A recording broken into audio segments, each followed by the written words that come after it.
नमस्कार, आदाब, सत श्री अकाल, केम छो, क्या हाल चाल है मेरे प्यारे लाल बाल गोपाल। मैं हूं शैलेंद्र पांडे, आपका अपना फिजिक्स एजुकेटर। आप सभी का बहुत बहुत स्वागत है आपके अपने अमेजिंग से प्लेटफॉर्म एनसीईआरटी वाला पर। देखो बेटा, माइंड मैप सीरीज के 3 लेक्चर्स आ गए हैं और तीनों को आप सभी ने बहुत प्यार दिया है, बहुत भर भर के कमेंट्स आपने किए हैं, बहुत ज्यादा पसंद किया है। तो उसी एनर्जी के साथ हम लोग अपना चौथा लेक्चर लेकर के आ गए हैं। चैप्टर का नाम है magnetic effect of electric current, या फिर इसी को हम लोग मूविंग चार्जेस एंड मैग्नेटिज्म के नाम से भी जानते हैं। एनसीईआरटी बुक में आपको इसी नाम से मिलेगा, मूविंग चार्जेस एंड मैग्नेटिज्म। देखो, सबसे पहले इस माइंड मैप लेक्चर में हम लोग थोड़ा सा पैटर्न को चेंज कर रहे हैं।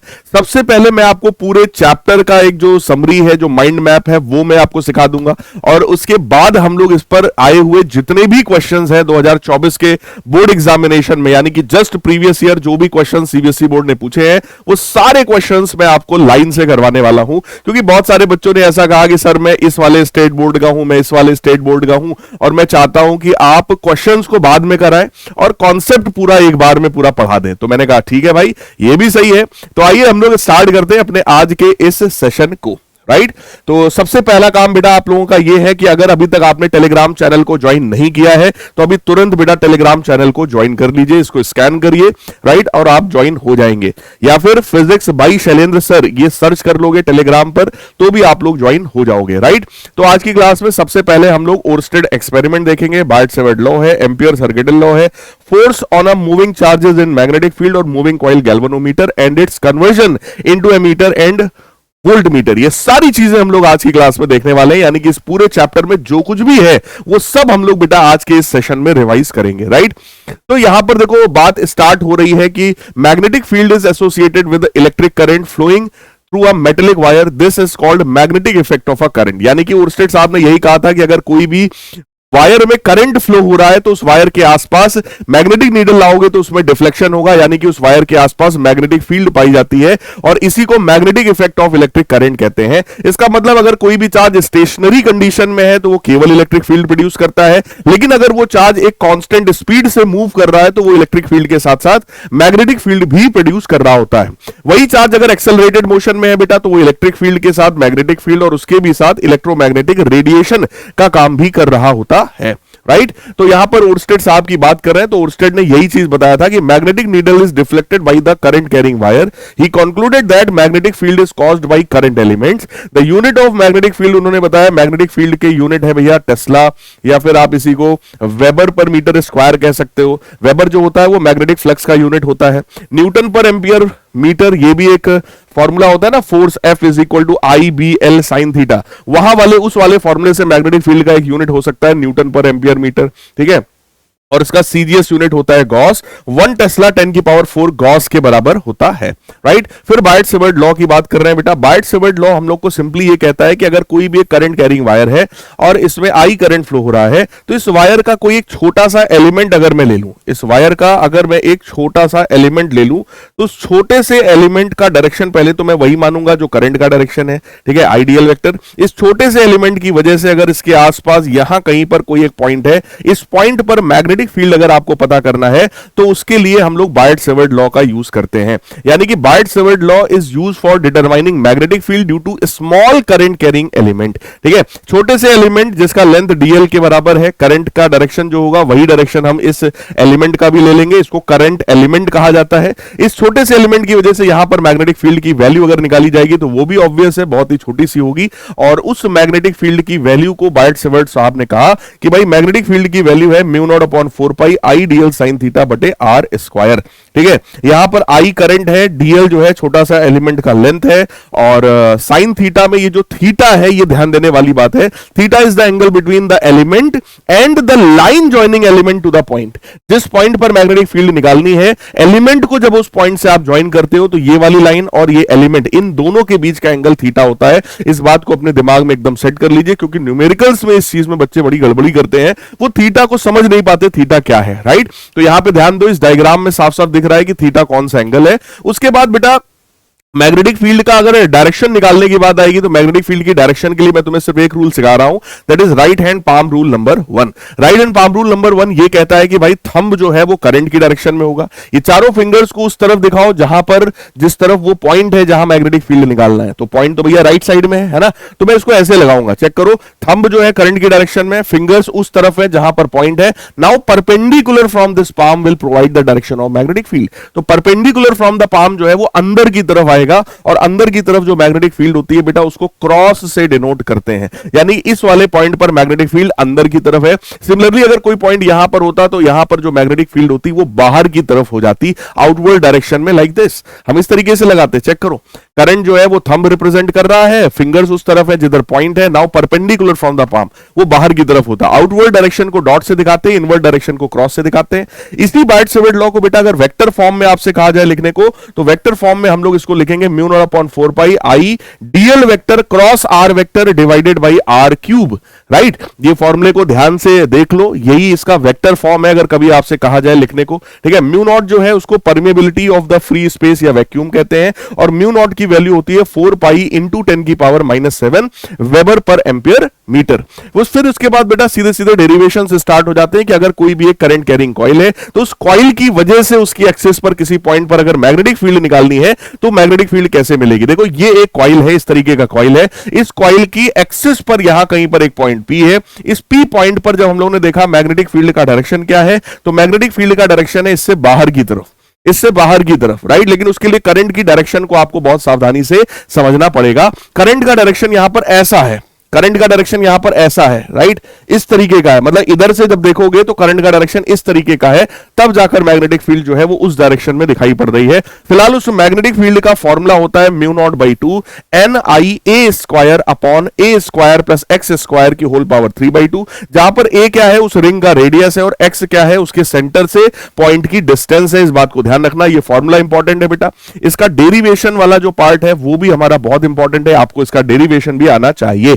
अगर मैं x की वैल्यू 0 कर दूं तो हम लोग इस रिंग के सेंटर पर पहुंच जाएंगे, और रिंग के सेंटर पर जो मैग्नेटिक फील्ड निकल करके आती है that is mu naught by 2 NI by R, है ना, यानी कि रेडियस। n क्या है सर, n होता है नंबर ऑफ टर्न्स, जितने नंबर ऑफ टर्न्स होंगे बेटा मैग्नेटिक फील्ड उतनी ही गुना बढ़ जाती है, तो n का यहां पे मल्टीप्लाई कर दिया जाता है।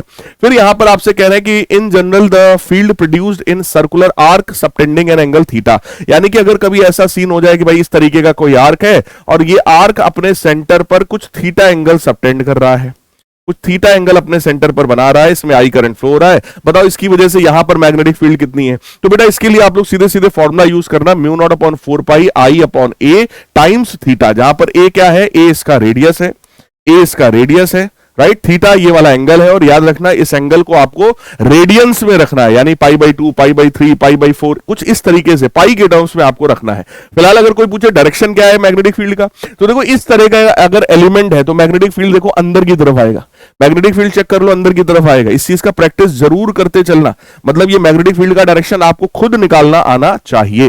राइट, फिर यहां पर आपको एक फॉर्मूला बताया गया है कि अगर एक फाइनाइट लेंथ का वायर है और इस फाइनाइट लेंथ के वायर में मान लो करंट ऊपर की तरफ जा रहा है, इस करंट कैरिंग पूरे वायर की वजह से अगर P पॉइंट पर आपको मैग्नेटिक फील्ड निकालने को बोला जाए, ठीक है, सबसे पहली बात मैग्नेटिक फील्ड का डायरेक्शन देखो किधर आएगा, अंदर की तरफ आएगा, यानी यहां पर मैग्नेटिक फील्ड का डायरेक्शन आएगा क्रॉस यानी कि इनवर्ड्स, और मैग्नेटिक फील्ड की जो वैल्यू यहां पर होती है बेटा वो mu naught upon 4 pi I upon R sine phi 1 plus sine phi 2 होता है। यहां पर आर का मतलब क्या हुआ, परपेंडिकुलर डिस्टेंस, फाई 1 और फाई 2 ये दो एंगल्स होते हैं, यानी कि उस पॉइंट को अगर आप दोनों एक्सट्रीम एंड से मिलाएंगे, इस पॉइंट को एक्सट्रीम दोनों एंड से मिलाएंगे तो ये फाई 1 एंगल ये फाई 2 एंगल है, राइट। तो ये वाला फॉर्मूला होता है फाइनाइट लेंथ के वायर के लिए। यहीं पर अगर आपसे कह दिया जाए कि भाई वायर जो है हमारा इनफाइनाइट लेंथ का है, मतलब बहुत ही बड़ा सा वायर है, तो ऐसे केसेस में ये फाई 1 और फाई 2 दोनों ही 90 डिग्री हो जाएगा और साइन 90 प्लस साइन 90 1 प्लस 1 2 हो जाएगा, यानी कि फॉर्मूला बनेगा mu naught upon 4 pi I upon R multiplied by 2। ये 2 इस 4 पाई को काटेगा 2 पाई बना देगा, यानी mu naught upon 2 pi I upon are.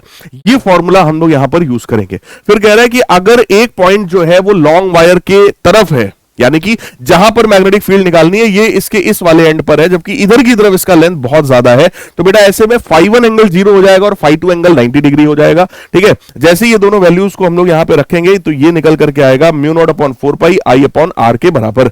यानी कि अगर इनफाइनाइट लेंथ का वायर है, कहीं बीच में कहीं पर पॉइंट है, वायर इधर भी बहुत बड़ा है, नीचे भी बहुत बड़ा है, यहां कहीं पर पॉइंट है, मैग्नेटिक फील्ड निकालनी है तो फॉर्मूला है म्यू नॉट अपॉन 2 पाई आई बटे आर। ठीक, लेकिन अगर मान लो बहुत बड़ा सा वायर है और ये पॉइंट यहां कहीं पर है, उसके एक एंड पर आप कहीं मैग्नेटिक फील्ड निकाल रहे हो, तो वो मैग्नेटिक फील्ड पुरानी वाली मैग्नेटिक फील्ड का जस्ट आधा होता है, यानी म्यू नॉट अपॉन 4 पाई आई बटे आर के बराबर। फिर यहां पर एम्पियर सर्किटल लॉ आता है। जैसे बेटा पहले वाले चैप्टर में हम लोगों ने पहले कूलम्स लॉ पढ़ा, फिर गॉस लॉ पढ़ा, बिल्कुल वैसे ही यहां पर पहले बार्ट-सेवर्ट लॉ पढ़ते हैं मैग्नेटिक फील्ड निकालने के लिए, उसके बाद दूसरा नियम जो हम पढ़ते हैं उसका नाम है Ampere's circuital law. Ampere circuital law कहता है कि भाई line integral of the magnetic field along any closed loop is equal to mu naught times the net current passing through that loop. यानी कि अगर इंटीग्रल बी डॉट डीएल किया जाएगा तो वो म्यू नॉट टाइम्स आई के बराबर होगा। यानी कि अगर कोई इस तरीके का एम्पीरियन लूप है, इस लूप के अंदर अगर ये एक वायर है जिसमें करंट जा रहा है, ये वायर है जिसमें करंट यहां वापस आ रहा है, मान लो i1 i2 है, तो इसको हम लोग इस तरीके से लिखेंगे integration B dot DL is equal to mu naught times i1 minus i2। किसी एक डायरेक्शन को मान लो ये करंट इन है, ये वाला करंट आउट है, तो i1 पॉजिटिव और i2 नेगेटिव, इस बात को ध्यान रखना। अगर कोई वायर ऐसा है जो इस लूप के बाहर है बेटा, तो बाहर वाले वायर को हम कंसीडर नहीं करते हैं करंट में। ठीक है, करंट में नहीं करेंगे, बिल्कुल जैसे गॉस लॉ था बिल्कुल वैसा ही ये वाला भी नियम होता है, इस बात को ध्यान से समझिएगा। फिलहाल यहां पर अगर कोई पूछे कि सर ये डीएल वेक्टर क्या है, तो डीएल इसी पर एक छोटा सा आप वेक्टर मान सकते हैं, इसका एक छोटा सा लेंथ आप मान सकते हैं। ठीक है, और इसी के हिसाब से हम लोग जो है integration B dot DL calculate करते हैं। ठीक है, इसका सबसे बढ़िया एप्लीकेशन आता है किसी भी सोलेनॉइड की वजह से मैग्नेटिक फील्ड निकालना। देखो सोलेनॉइड के अंदर अगर मैग्नेटिक फील्ड आपको निकालने की बात किया जाए, तो अब मैं थोड़ा सा एक आउट ऑफ सिलेबस जाकर के आपसे बात कर रहा हूं। अगर फाइनाइट लेंथ का सोलेनॉइड है, जनरली हम लोग जो डेरिवेशन करते हैं बेटा वो इनफाइनाइट लेंथ के लिए करते हैं कि जो सोलेनॉइड है वो बहुत बड़ा सा है और उसके अंदर की मैग्नेटिक फील्ड को कांस्टेंट मानते हैं जो कि म्यू नॉट एन आई के बराबर होता है। लेकिन यहां पर मैं आपको एग्जैक्ट बात बता रहा हूं कि अगर फाइनाइट लेंथ का सोलेनॉइड होता है तो उसके लिए मैग्नेटिक फील्ड का फॉर्मूला देखो पी पॉइंट पर कितना है। पी पॉइंट आपको दिख रहा होगा जो कि एक एंड से θ1 एंगल बना रहा है, दूसरे वाले से θ2 एंगल बना रहा है। एंगल को बहुत ध्यान से समझना, ये वाला एंगल तुम्हारा θ1 है और ये पूरा एंगल जो है बेटा, ये पूरा एंगल जो है वो आपका θ2 के बराबर है। तो यहां पर वैल्यू मिल रही है mu naught N I by 2 cos θ1 minus cos θ2 के बराबर। यहीं पर अगर इसका लेंथ इनफाइनाइट मान लिया जाएगा तो मैग्नेटिक फील्ड की जो वैल्यू है वो म्यू नॉट एन आई के बराबर होगा, जो कि जनरली हम लोग के दिमाग में रहता है कि अगर सोलेनॉइड है तो भैया उसके अंदर मैग्नेटिक फील्ड जो है वो यूनिफॉर्म होती है और उसकी वैल्यू म्यू नॉट एन आई के बराबर होती है। ठीक है, तो यहां पर वही चीज लिखा है कि भैया अगर कोई भी लॉन्ग सोलेनॉइड है उसकी एक्सिस पर कहीं पर भी अगर आप मैग्नेटिक फील्ड पूछोगे तो म्यू नॉट एन आई होगा। उसके एंड्स पर अगर आप मैग्नेटिक फील्ड पूछते हो तो वो जस्ट आधा होता है, which is mu naught N I by 2। यानी कि यहां अंदर कहीं भी मैग्नेटिक फील्ड पूछा जाएगा म्यू नॉट एन आई, लेकिन उसकी यहां पर और यहां पर अगर एंड्स पर पूछोगे तो that is exactly half mu naught N I by 2। ये बेटा क्लॉक फेस रूल के लिए लिखा है कि अगर कोई भी आपको करंट कैरिंग लूप दिखाई पड़ रहा है, अगर उसमें करंट क्लॉकवाइज जा रहा है, लूप में करंट क्लॉकवाइज जा रहा है तो वो हमें साउथ पोल की तरह बिहेव करेगा, और अगर उसमें करंट एंटी क्लॉकवाइज है तो वो नॉर्थ पोल की तरह बिहेव करता है। फिर इसके बाद फील्ड अंडर टोरॉइड। अब किसी भी टोरॉइड की बात किया जा रहा है, बहुत ध्यान से बेटा समझना। माइंड मैप सीरीज का काम होता है किसी भी चैप्टर की समरी को आपके दिमाग में सेट करना, आपके दिमाग में एक माइंड में आपके एक मैप क्रिएट करना इस पूरे चैप्टर का कि इस पूरे चैप्टर में भैया इतनी इतनी चीजें हैं और धड़ाधड़ ये कॉन्सेप्ट है, ये इसके फॉर्मूले हैं। ठीक है, माइंड मैप सीरीज का काम ये नहीं है कि आपको पूरा डेरिवेशन पढ़ाया जाए। कुछ एक बच्चों ने कमेंट किया था कि सर आप पूरा डेरिवेशन भी करवा दीजिए तो मजा आ जाएगा, है ना। देखो बेटा इस सीरीज का एम ही है आपको पहले दिमाग में आपके समरी डालना, ताकि आपको यह पता चल जाए कि पहले इस चैप्टर में आपको क्या क्या चीजें पढ़नी है, क्या क्या समझना है। एक सीरीज अभी आगे और आएगी विजेता सीरीज, उसमें हम लोग वन शॉट लेक्चर्स की बात करेंगे, पूरे के पूरे डिटेल्ड वन शॉट आपको पढ़ाया जाएगा, पढ़ाऊंगा मैं, राइट। तो देखा जाएगा, उसकी बात करेंगे आगे। फील्ड इनसाइड टोरॉइड, किसी भी टोरॉइड के अंदर अगर आप देखोगे, हालांकि बोर्ड्स के सिलेबस में टोरॉइड नहीं है, तो यहां पर क्या होता है, इस अंदर वाले इस रीजन में जो मैग्नेटिक फील्ड है वो म्यू नॉट एन आई के बराबर होता है, जहां पे n का मतलब वही है number of turns per unit length. यही पीछे भी था, यही यहां पर भी है, लेकिन यहां पर खास बात यह है कि नंबर ऑफ टर्न्स तो n है, लेकिन जो लेंथ है वो 2 पाई r के बराबर होगा, क्योंकि इस बार इसका हमें क्या लेना पड़ेगा, सरकमफेरेंस लेना पड़ेगा 2 पाई r के बराबर। बात आई सर रेडियस कौन सी ले, अंदर वाली बाहर वाली, तो मैं कहूंगा बेटा आप इसकी एवरेज रेडियस ले लो, जिसको मीन रेडियस कहा जाता है, which is r1 plus r2 by 2, यानी कि n upon 2 pi r1 plus r2 by 2, ये वाली वैल्यू हम यहां पे रखेंगे और फिर हम n निकालेंगे, उसको यहां रखेंगे, तब जाकर अंदर की मैग्नेटिक फील्ड निकल करके आएगा। ये एक बहुत ही इंपॉर्टेंट कॉन्सेप्ट है, बहुत इंपॉर्टेंट डेरिवेशन है, इस पे न्यूमेरिकल पूछा गया है, लास्ट टू लास्ट ईयर भी पूछा गया, 2024 2024 में भी इस पर क्वेश्चन पूछा गया है। सॉलिड सिलेंड्रिकल वायर, यानी कि एक ऐसा वायर है जिसका रेडियस r के बराबर है, ठीक है। इस वायर से स्मॉल r डिस्टेंस पर कोई पॉइंट बाहर है, हम लोग वहां भी मैग्नेटिक फील्ड निकालना चाहते हैं। सरफेस पर अगर पॉइंट हो तो वहां भी निकालना चाहते हैं, अंदर कोई पॉइंट हो तो हम वहां भी मैग्नेटिक फील्ड निकालना चाहते हैं। जैसे अगर इसका क्रॉस सेक्शनल व्यू आपको दिखाया जाए तो एक पॉइंट बाहर है, एक सरफेस पर और एक अंदर है, हर पॉइंट पर हम मैग्नेटिक फील्ड को निकालना चाहते हैं। जरा चेक कर लो, अगर कोई पॉइंट बाहर वाला है, यानी जैसे ये वाला बाहर वाला पॉइंट है, तो यहां पर मैग्नेटिक फील्ड की वैल्यू होती है म्यू नॉट अपॉन 2 पाई आई बटे स्मॉल r। सरफेस पर अगर यही होता तो म्यू नॉट अपॉन 2 पाई आई बटे कैपिटल R। कैपिटल R क्या होता? कैपिटल R इसका रेडियस है, स्मॉल r जबकि डिस्टेंस है, ये बात ध्यान रखना। यहां पर क्या है, अगर अंदर वाला कोई पॉइंट होता है तो mu naught by 2 pi I small r divided by capital R square. तो बेटा यहां पर देखने को मिलता है कि आउटसाइड वाले पॉइंट पर magnetic field inversely proportional to distance होता है। यहां पर जो मैग्नेटिक फील्ड है उसकी सरफेस पर बेटा वो कांस्टेंट है, क्योंकि कैपिटल R तो सरफेस के हर पॉइंट पर कांस्टेंट होगा। ये जो मैग्नेटिक फील्ड है, ध्यान देने वाली बात यह है कि इनसाइड वाला magnetic field directly proportional to small r होता है, यानी कि इसके सेंटर से जैसे जैसे सरफेस की तरफ बढ़ोगे, क्योंकि डायरेक्टली प्रोपोर्शनल है तो मैग्नेटिक फील्ड लगातार बढ़ रहा होगा। तो ग्राफ चेक करो, लगातार बढ़ रहा है। यहां सरफेस पर मैग्नेटिक फील्ड जो है भैया वो मैक्सिमम होती है, इसके बाद मैग्नेटिक फील्ड जो है वो कंटिन्यूअसली घटना शुरू हो जाती है, क्योंकि वहां पर इनवर्स रिलेशन देखने को मिल जाता है, ठीक है। ये फॉर्मूला, ये डेरिवेशन एम्पियर सर्किट लॉ से आता है, इस पर न्यूमेरिकल पूछा गया है, ठीक है। और अगर यहीं पर मैग्नेटिक फील्ड आप एक्सिस पर पूछोगे कि भैया यहां एक्सिस पर मैग्नेटिक फील्ड बता दो वायर के सेंटर पर, तो वो मैग्नेटिक फील्ड जो उसके एक्सिस पर है बेटा वो 0 के बराबर हो जाती है। अब यहां पर एक कॉन्सेप्ट आता है force on a moving charge in magnetic field. मैं आपको बता दूं, मैग्नेटिज्म में फोर्स के केवल और केवल दो कॉन्सेप्ट हैं।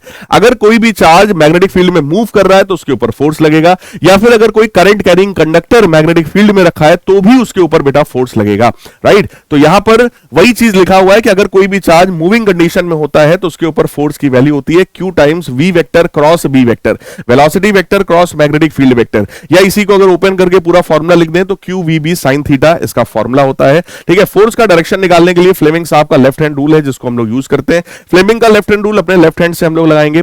जो पहला वाला फिंगर है ये मैग्नेटिक फील्ड को दिखाता है, दूसरा फिंगर करंट को दिखाता है, और ये जो थंब है it will represent the direction of the force on that conductor. ये बात ध्यान रखना, फादर मदर चाइल्ड, इस तरीके से आप याद कर सकते हो। फादर मतलब फोर्स, मदर मतलब मैग्नेटिक फील्ड, चाइल्ड मतलब करंट, ठीक है। फादर मदर चाइल्ड कह रहे हैं अगर मैग्नेटिक फील्ड जो है वो वेलोसिटी के पैरेलल हो, अगर वेलोसिटी मैग्नेटिक फील्ड के पैरेलल हो तो ऐसे में साइन 0 डिग्री हो जाएगा, ठीक है, या जस्ट अपोजिट होगा तब भी जो है फोर्स की वैल्यू 0 हो जाती है। और अगर यही वेलोसिटी वेक्टर मैग्नेटिक फील्ड के परपेंडिकुलर होता है तो बेटा ये फोर्स मैक्सिमम होता है, क्योंकि sin 90 की वैल्यू 1 होती है और फोर्स की वैल्यू QVB के बराबर हो जाती है। अब यहां पर आपसे कह रहे हैं कि अगर कोई चार्ज किसी ऐसे रीजन में फ्लो कर रहा है जहां पर इलेक्ट्रिक फील्ड और मैग्नेटिक फील्ड दोनों ही प्रेजेंट है, तो देखो किसी भी चार्ज में अगर इलेक्ट्रिक फील्ड में चार्ज है तो यार फोर्स लगेगा ही QE के बराबर, और अगर वो मैग्नेटिक फील्ड में और मोशन में है तो भैया Q times V cross B ये भी लगेगा, यानी कि QE vector plus V cross B कुछ इस तरीके से यहां पर नेट फोर्स होगा। इसी फोर्स को लॉरेंज फोर्स कहा जाता है, इसी फोर्स को लॉरेंज फोर्स कहा जाता है, इस बात को ध्यान से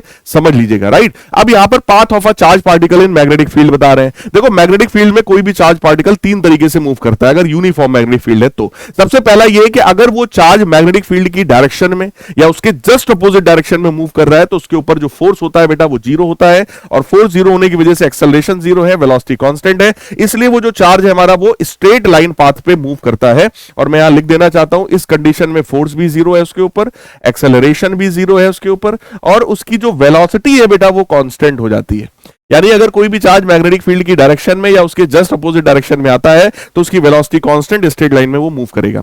अगला कंडीशन ये है कि अगर कोई भी चार्ज मैग्नेटिक फील्ड के परपेंडिकुलर डायरेक्शन में आता है तो क्या होगा। परपेंडिकुलर का मतलब ये हो गया बेटा मैग्नेटिक फील्ड कुछ इस तरीके की मान लो, और अगर कोई चार्ज यहां पर हम लोग ऐसा दिखा दें, कोई चार्ज हम लोग ऐसा दिखा दें, ये मान लो पॉजिटिव चार्ज है, इसकी वेलोसिटी ऐसी है। इस बार चेक करो, वेलोसिटी इधर है, मैग्नेटिक फील्ड अंदर है, दोनों एक दूसरे के परपेंडिकुलर है। और अगर फोर्स को कैलकुलेट किया जाएगा, चेक करो मैग्नेटिक फील्ड अंदर की तरफ, जिधर की तरफ पॉजिटिव चार्ज जाएगा बेटा करंट भी उधर ही मान लेंगे, तो ये जो है मिडिल फिंगर करंट की डायरेक्शन शो कर रहा है। Now the force is represented by this thumb, यानी कि फोर्स इधर की तरफ हो गया। और ध्यान से समझने वाली बात यह कि ये जो फोर्स है वो वेलोसिटी के परपेंडिकुलर है। फोर्स परपेंडिकुलर टू वेलोसिटी ऐसा सिर्फ सर्कुलर मोशन में ही होता है। तो ये जो ऑब्जेक्ट है वो ये जो चार्ज है वो सर्कुलर सर्कुलर पाथ में घूम जाएगा कुछ इस तरीके से। उस सर्कुलर पाथ का जो रेडियस होता है बेटा वो r is equal to M B upon Q B होता है। और एक बात मैं आपको बता दूं, अगर बात सर्कुलर मोशन की हो कभी भी, चाहे बोर्ड हो, जेई हो, नीट हो, तुम्हारे दिमाग में सबसे पहला एक फोर्स आना चाहिए जिसका नाम है सेंट्रीपिटल फोर्स। सेंट्रीपिटल फोर्स कभी भी लगता नहीं है, ऑलरेडी जो फोर्सेस लगे हुए हैं उनमें से जो सेंटर की तरफ फोर्स हो उसी को सेंट्रीपिटल फोर्स कहा जाता है। यानी कि बेटा यहां पर ये वाला जो फोर्स है जो कि QVB है, यही वाला फोर्स सेंट्रीपिटल फोर्स प्रोवाइड करेगा, तो यही mv स्क्वायर बटे r के बराबर होगा। यहीं से रेडियस मैंने निकाला mv अपॉन QB। ठीक है, mv मोमेंटम होता है, मोमेंटम को under root 2m kinetic energy लिखा जा सकता है, तो under root 2m kinetic energy upon QB ये भी हो सकता है। काइनेटिक एनर्जी अगर कोई भी चार्ज है, मान लो उसको v वोल्ट से पास किया गया, तो काइनेटिक एनर्जी QV के बराबर हो जाती है। तो यही फॉर्मूला हमारा under root 2m QV upon QB ऐसा भी बनाया जा सकता है, राइट। और अगर टाइम पीरियड की बात करें तो टाइम पीरियड 2 पाई m अपॉन QB होता है। टाइम पीरियड ना तो स्पीड पर डिपेंडेंट है, ना ही टाइम पीरियड उसकी रेडियस पर डिपेंडेंट है, यानी किसी पर भी ये डिपेंड नहीं कर रहा है। अब बात आई कि सर अगर कोई भी जो चार्ज है वो मैग्नेटिक फील्ड में किसी ऑब्लिक एंगल यानी किसी थीटा एंगल पर भेज दिया जाए तब क्या होगा?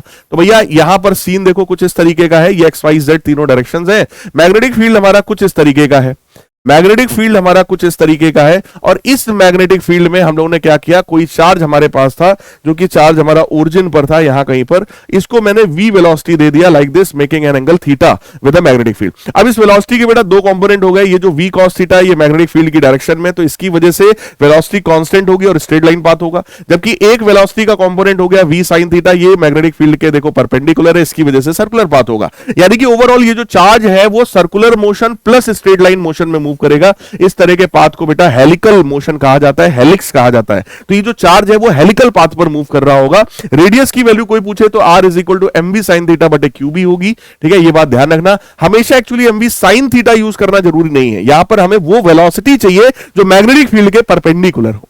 अगर v sin theta magnetic field के परपेंडिकुलर है तो वो वाली रखेंगे, अगर v cos थीटा परपेंडिकुलर होगा तो वो वाली रखेंगे। इस बात को बहुत ध्यान से समझ लेना। ठीक है, टाइम पीरियड 2 पाई m अपॉन QB होता है, टाइम पीरियड का वेलोसिटी रेडियस से कोई लेना देना नहीं है। पिच का मतलब होता है horizontal distance covered in 1 revolution, एक चक्कर लगाने में चार्ज कितना आगे बढ़ गया है, कितना हॉरिजॉन्टली आगे बढ़ गया, इसी को बेटा हम लोग क्या बोलते हैं, पिच। पिच की वैल्यू है 2 पाई mv cos theta upon QB के बराबर। फिर यहां पर मैग्नेटिक फोर्स बता रहे हैं किसी भी करंट कैरिंग कंडक्टर पे, अगर कोई भी करंट कैरिंग कंडक्टर है मैग्नेटिक फील्ड में रखा है तो उसके ऊपर फोर्स की वैल्यू होती है I times L vector cross B vector, जहां पे L वेक्टर हम यानी लेंथ वेक्टर उसी डायरेक्शन में मानेंगे जिस डायरेक्शन में करंट होगा, राइट। तो I times L cross B, या इसी को पूरा ओपन करें तो ILB sin थीटा हो जाएगा। Direction of the force is perpendicular to length vector as well as magnetic field vector given by Fleming's left hand rule. Fleming का left hand rule इसके लिए यूज होता है। अगर थीटा 0 हो जाए, यानी कि जिस डायरेक्शन में मैग्नेटिक फील्ड है अगर वायर में करंट भी उसी डायरेक्शन में फ्लो हो रहा हो या उसके अपोजिट डायरेक्शन में फ्लो हो रहा हो, तो इस कंडीशन में बेटा उस वायर पर कोई फोर्स नहीं लगता है, फोर्स 0 हो जाएगा उसके ऊपर, राइट। यहां पर हमें दो पैरेलल वायर्स की बात कर रहे हैं, अगर दो पैरेलल वायर्स हैं, दोनों में I1 I2 करंट फ्लो हो रहा है सेम डायरेक्शन में, तो बेटा ये दोनों एक दूसरे को अट्रैक्ट करते हैं। लेकिन अगर अपोजिट डायरेक्शन में करंट फ्लो हो रहा है तो दोनों एक दूसरे को रिपेल करते हैं, और इस फोर्स की वैल्यू होती है force per unit length is equal to mu naught upon 2 pi I1 I2 बटे R। इस पर बेस्ड क्वेश्चन भी पूछा गया है 2024 के एग्जामिनेशन में, अभी आपको कराता हूं मैं आगे। Mu naught upon 2 pi I1 I2 बटे R, इस फॉर्मूले को अपने दिमाग में सेट कर लो। म्यू नॉट अपॉन 4 पाई की वैल्यू होती है 10 की पावर -7, तो म्यू नॉट बटे 2 पाई की वैल्यू हो जाएगी 2 इंटू 10 की पावर -7 के बराबर, राइट। इसी के बेसिस पर बेटा 1 एम्पियर का डेफिनेशन बताया जाता है। ये डेफिनेशन एज इट इज आपको याद करना पड़ेगा, इसको एज इट इज लिख करके प्रैक्टिस करो 2-3 बार, और इसको एज इट इज याद कर लो। मैं हट जा रहा हूं, स्क्रीनशॉट ले लो, राइट।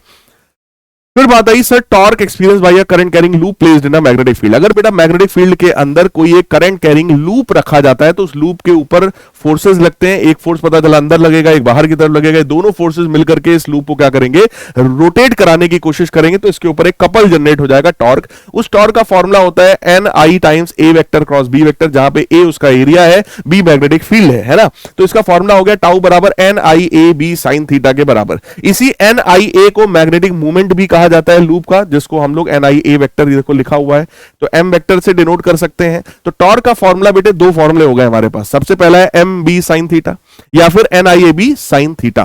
ठीक है, ये फॉर्मूले पर न्यूमेरिकल क्वेश्चन बहुत ज्यादा पूछा जाता है, इसका डेरिवेशन उतना इंपॉर्टेंट नहीं है बट न्यूमेरिकल बहुत इंपॉर्टेंट है। ठीक है, इसका फॉर्मूला वाला इंपॉर्टेंट है, आपको बहुत अच्छे से आना चाहिए।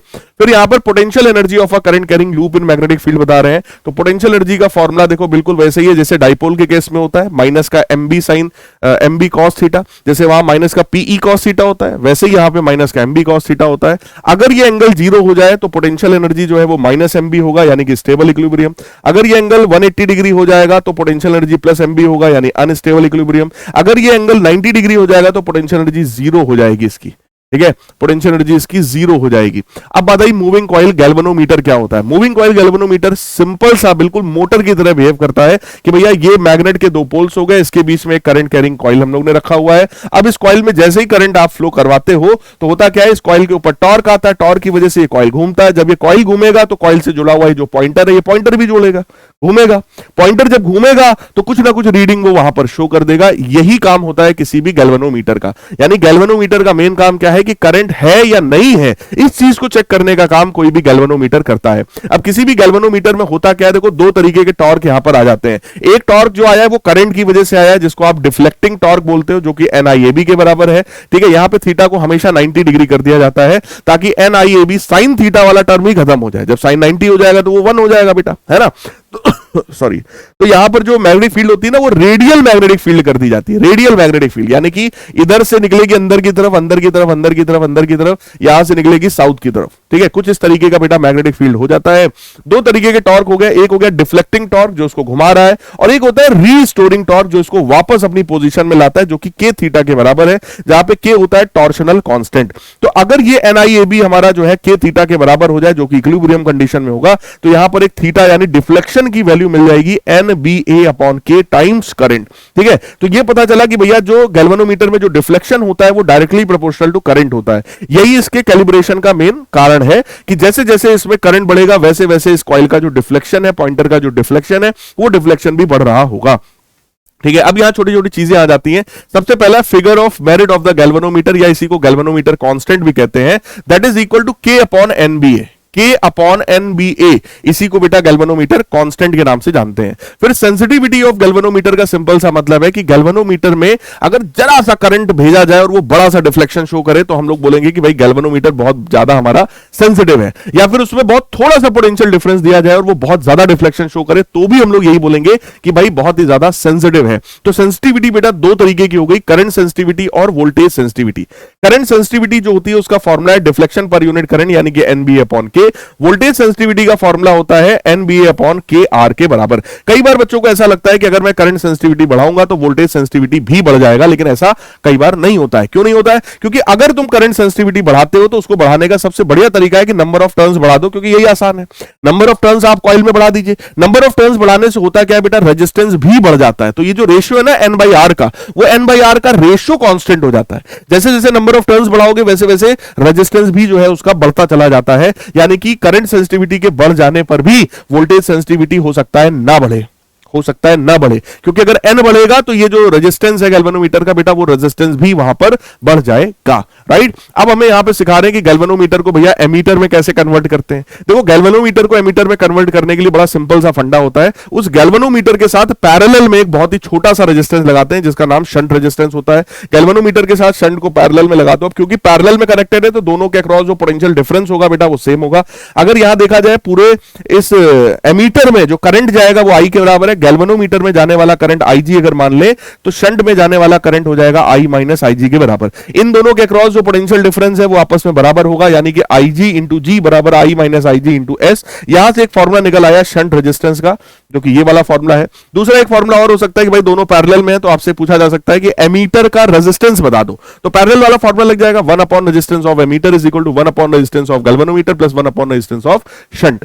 फिर यहां पर बात आई कि सर गैल्वेनोमीटर को वोल्टमीटर में कैसे बदलेंगे। गैल्वेनोमीटर के साथ एक हैवी रेजिस्टेंस को सीरीज में जोड़ दोगे, हाई रेजिस्टेंस को सीरीज में जोड़ दोगे तो वो वोल्ट मीटर में कन्वर्ट हो जाएगा। और उस हैवी रेजिस्टेंस का फॉर्मूला होता है बेटा V अपॉन IG माइनस जी के बराबर। बड़ा सिंपल सा फॉर्मूला है। देखो गैल्वेनोमीटर में अगर करंट जा रहा है तो वो IG के बराबर होगा, क्योंकि ये और ये दोनों सीरीज में कनेक्टेड हैं, तो इनका जो ओवरऑल रेजिस्टेंस होगा यानी रेजिस्टेंस ऑफ वोल्ट मीटर जो होता है वो G प्लस R के बराबर हो जाता है। और अगर मैं आपसे कहूं V की वैल्यू बता दो तो V की वैल्यू जो होगी वो IG times G plus R हो जाएगी। बड़ी सिंपल सी बात है। इसी वाले फॉर्मूले से यहां से कैपिटल R की वैल्यू निकाली गई है और लिखा गया है, राइट। तो एक बात ध्यान रखना, अगर बात एमीटर की करेंगे तो एमीटर का रेजिस्टेंस बहुत बहुत कम होता है। हमारी पूरी कोशिश होती है कि मिनिमम रेजिस्टेंस इसका कर पाए, इसीलिए हमने शंट को पैरेलल में जोड़ा और शंट बहुत ही स्मॉल रेजिस्टेंस होता है, राइट। अगर आइडियल एमीटर है तो बेटा उसका रेजिस्टेंस जीरो होगा, जबकि वोल्ट मीटर के केस में जो रेजिस्टेंस होता है वो बहुत बहुत हाई होता है। अगर वो आइडियल वोल्ट मीटर है तो उसका जो रेजिस्टेंस होगा वो हमारा इनफाइनाइट हो जाएगा। इस बात को अपने दिमाग में ध्यान से बैठा लीजिएगा, ठीक है जी। तो लगभग आधे घंटे हो गए और हम लोगों ने पूरे चैप्टर का जो माइंड मैप है वो पढ़ लिया है। यानी कि अगर मैं आपको केवल माइंड मैप देता तो ये लेक्चर केवल आधे घंटे का होता, राइट। लेकिन मैं अब क्या करने वाला हूं, अब हम लोग पिछले 2024 में जितने भी क्वेश्चंस आए हुए हैं वो सारे क्वेश्चंस का डिस्कशन मैं आपके साथ करूंगा, ठीक है। बहुत सारे क्वेश्चन जो यहां पे सॉल्व करने वाले थे मैंने खुद मेहनत करके उसको ऑलरेडी सॉल्व कर दिया है, ताकि आपको बहुत ज्यादा समय ना यहां पर देना पड़े, वीडियो बहुत लंबा ना हो जाए, राइट। फिलहाल कुछ क्वेश्चन ऐसे भी हैं जो सॉल्व नहीं है, तो करते हैं, आइए सॉल्व। कह रहे हैं loop carrying a current I clockwise is placed in XY plane, ठीक है, in a uniform magnetic field directed along Z axis, tendency of the loop will be. बेटा एक बात समझना कि ये हमारा मान लो X एक्सिस है, ये हमारा Y एक्सिस है और Z एक्सिस ऑब्वियस है बाहर की तरफ है। तो यहां पर कह रहे हैं जो मैग्नेटिक फील्ड है वो हमारा बाहर की तरफ है। मैग्नेटिक फील्ड जो है वो अलोंग Z एक्सिस है, बाहर की तरफ है। हमसे कह रहे हैं क्लॉकवाइज करंट फ्लो हो रहा है, तो भैया करंट को आप इस तरीके से मान लो यार, क्लॉकवाइज करंट मान लो, लाइक दिस, ठीक है। तो हमसे ये कहा जा रहा है tendency of the loop will B, इस लूप की टेंडेंसी क्या होगी। देखो अगर मैं इस लूप में एक छोटा सा एलिमेंट मान लूं, करंट कैरिंग एलिमेंट, ये है एलिमेंट, इस एलिमेंट पे बेटा अगर फोर्स देखा जाए तो किधर की तरफ होगा, चेक करो। करंट का डायरेक्शन जो है वो इधर की तरफ है, ये पॉइंट मैंने यहां पर चेक किया है ना, है ना। अरे ऐसा करते हैं ना, फोर्स के लिए हम लोग फ्लेमिंग साहब का लेफ्ट हैंड रूल यूज करते हैं। देखो मैग्नेटिक फील्ड किधर है, बाहर की तरफ है, करंट जो है वो इधर की तरफ है, तो करंट भैया हो गया, देखो करंट तो इधर की तरफ हो गया, हाँ ऐसा करंट तो हो गया हमारा, करंट हो गया हमारा इधर की तरफ, ठीक है। और मैग्नेटिक फील्ड जो है वो बाहर की तरफ हो गया, तो मैग्नेटिक फील्ड चेक करो बाहर की तरफ है, करंट जो है हमारा वो इधर की तरफ हो गया, तो जो फोर्स आ रहा है वो इधर की तरफ है। यानी कि अगर मैं यहां पे देखूंगा फोर्स तो वो सेंटर की तरफ फोर्स इस पे आने वाला है, इस पे फोर्स सेंटर की तरफ है। बिल्कुल ऐसे ही कोई एलिमेंट अगर हम लोग यहां पे ले लेंगे तो इस वाले एलिमेंट के लिए अगर हम लोग देखें तो देखो मैग्नेटिक फील्ड ऐसा, हाँ तो इस वाले पे देखो मैग्नेटिक फील्ड बाहर की तरफ है, फोर्स सॉरी करंट इधर की तरफ है, तो अब जो थंब आ रहा है वो अंदर की तरफ, यानी इस पर जो फोर्स लग रहा है वो अंदर की तरफ है। ऐसे ही यहां पे लोगे तो अंदर की तरफ, यहां पे लोगे तो अंदर की तरफ। ओवरऑल जब हर एक एलिमेंट पर जो फोर्स है वो अंदर की तरफ लगेगा तो ये जो लूप है वो श्रिंक करने की कोशिश करेगा, ये अपने साइज को कम करने की कोशिश कर रहा होगा, क्योंकि इसमें कोई भी अगर आप छोटा सा एलिमेंट ले लेंगे तो उसके ऊपर जो फोर्स आएगा वो अंदर की ही तरफ आ रहा है। अब एक क्वेश्चन हमसे कहा गया, अच्छा ये सारे के सारे क्वेश्चन जितने तुमको यहां दिख रहे हैं ना, ये सारे के सारे क्वेश्चन 2024 बोर्ड एग्जामिनेशन में पूछे गए क्वेश्चंस हैं, इनमें कोई भी ऐसा क्वेश्चन नहीं है जो आउट ऑफ मतलब बोर्ड एग्जामिनेशन में ना पूछा गया हो। सारे क्वेश्चंस पीवाईक्यूज हैं, इसलिए ध्यान से इन क्वेश्चंस को समझना। यही इसी वैरायटी के क्वेश्चन इस साल भी तुम्हारे बोर्ड एग्जामिनेशन में आने वाले हैं। कह रहे 10 centimetre long wire lies along Y axis, 10 centimetre का वायर है, वाई एक्सिस पर रखा हुआ है। It carries a current of 1 ampere, 1 ampere का इसमें करंट है in positive Y direction, Y direction में इस पे करंट फ्लो हो रहा है, इस डायरेक्शन में, ठीक है। और वो करंट कितने का है, 1 एम्पियर का करंट है। मैग्नेटिक फील्ड की वैल्यू कह रहे हैं 5 J cap minus 8 K cap, MT मतलब होता है मिली टेस्ला, मिली मतलब 10 की पावर -3। कह रहे हैं the force on the wire is, बेटा अगर तुम्हें करंट पता है, तुम्हें लेंथ पता है, तुम्हें मैग्नेटिक फील्ड पता है, तो फोर्स का केवल एक ही फॉर्मूला हो सकता है, that is force vector is equal to I times L vector cross B vector. कोई भी current carrying wire magnetic field में रखा है तो बेटा इस तरीके का फोर्स उसके ऊपर लगेगा ही लगेगा। तो करंट की वैल्यू 1 एम्पियर है, लेंथ की वैल्यू हमें दिया था 10 सेंटीमीटर, 100 से डिवाइड करेंगे तो मीटर में आ जाएगा, तो 10/100 इंटू J कैप, क्योंकि वाई डायरेक्शन में है, ठीक है। और मैग्नेटिक फील्ड की वैल्यू साफ साफ दिया है उसने 5 इंटू 10 की power -3 J cap minus 8 into 10 की पावर -3 K कैप। चेक कर लो, मैंने कुछ नहीं किया, सिंपली इसको बस सिंपलीफाई किया है, राइट। तो ये देखो 10 की पावर -1 दिख रहा है, 10 की पावर -3 मैंने कॉमन किया, 10 की पावर -4 बाहर आ गया। J cap cross 5 J cap minus 8 K cap, J cross J 0 हो जाता है और J क्रॉस K करोगे तो ये I कैप हो जाएगा, ठीक है। तो ये हमारी वैल्यू निकल करके आ गई है और इस तरह का ऑप्शन हमारा सेकंड वाला ऑप्शन है and that is the right option. मैं हट जा रहा हूं, वीडियो पॉज कर लो, आराम से सॉल्यूशन देख लो, अपनी कॉपी पर इसको नोट करो, मतलब प्रैक्टिस करो इसकी कि तुमसे भी यही हो रहा है कि नहीं हो हो रहा है। अगला क्वेश्चन देखो, असर्शन में कह रहा है two long parallel wires freely suspended and connected in series to a battery move apart, यानी कि दो वायर्स बेटा ऐसे लटकाए गए हैं, सीरीज में कनेक्ट किया, यानी कि एक सेल हमने जोड़ दिया, जो करंट इसमें आया वही करंट इसमें जा रहा है, तो इस पे करंट देखो ऊपर की तरफ है और इसमें करंट नीचे की तरफ है। अगर करंट का डायरेक्शन जस्ट अपोजिट होता है तो ऑब्वियस है दोनों एक दूसरे को रिपेल करेंगे, तो यहां पर यही लिखा है दे मूव अपार्ट, यानी कि ये पॉइंट तो बिल्कुल सही है भैया, बिल्कुल सही है। फिर रीजन की बात कर रहे हैं, the two wires carrying current in opposite direction repel each other, बिल्कुल सही बात है, यानी कि असर्शन भी सही है, रीजन भी सही है, और रीजन जो है वो करेक्ट एक्सप्लेनेशन भी है, तो इसका करेक्ट ऑप्शन हो गया हमारा पहला वाला ऑप्शन। फिर अगला क्वेश्चन हमारे पास है, कह रहे proton with kinetic energy of 1.3384 into 10 की power -14 joule moving horizontally from north to south, ठीक है, नॉर्थ से साउथ डायरेक्शन में जा रहा है, enters magnetic field of 2 millitesla directed eastward, magnetic field east direction में है, ठीक है, और ये नॉर्थ से साउथ डायरेक्शन में ये जा रहा है, ठीक है। स्पीड ऑफ द प्रोटॉन हमें बताना है, सबसे पहले प्रोटॉन की स्पीड बताओ। देखो बेटा, अगर प्रोटॉन की काइनेटिक एनर्जी आपको पता है 12 mv², तो वहां से स्पीड तुम सीधे सीधे निकाल सकते हो यार, है ना। तो मैंने सबसे पहला काम यही किया, काइनेटिक एनर्जी हमें पता था, काइनेटिक एनर्जी 12 mv² के बराबर होती है, ठीक है। मैंने वेलोसिटी की वैल्यू यहां से निकाल लिया, √2m अपॉन काइनेटिक एनर्जी, तो सारी चीजें हमने √2 काइनेटिक एनर्जी अपॉन m। तो मास ऑफ प्रोटॉन हम सबको पता है 1.67 into 10 की पावर -27 होता है, इसको सिंप्लीफाई किया बेटा तो वैल्यू आई 4 into 10 की पावर 6 मीटर पर सेकंड के बराबर। सिंप्लीफाई थोड़ा करना मैंने इसलिए कर दिया है कि यार थोड़ा समय कम लगेगा, अदरवाइज यही वीडियो बहुत लंबा खिंच जाता।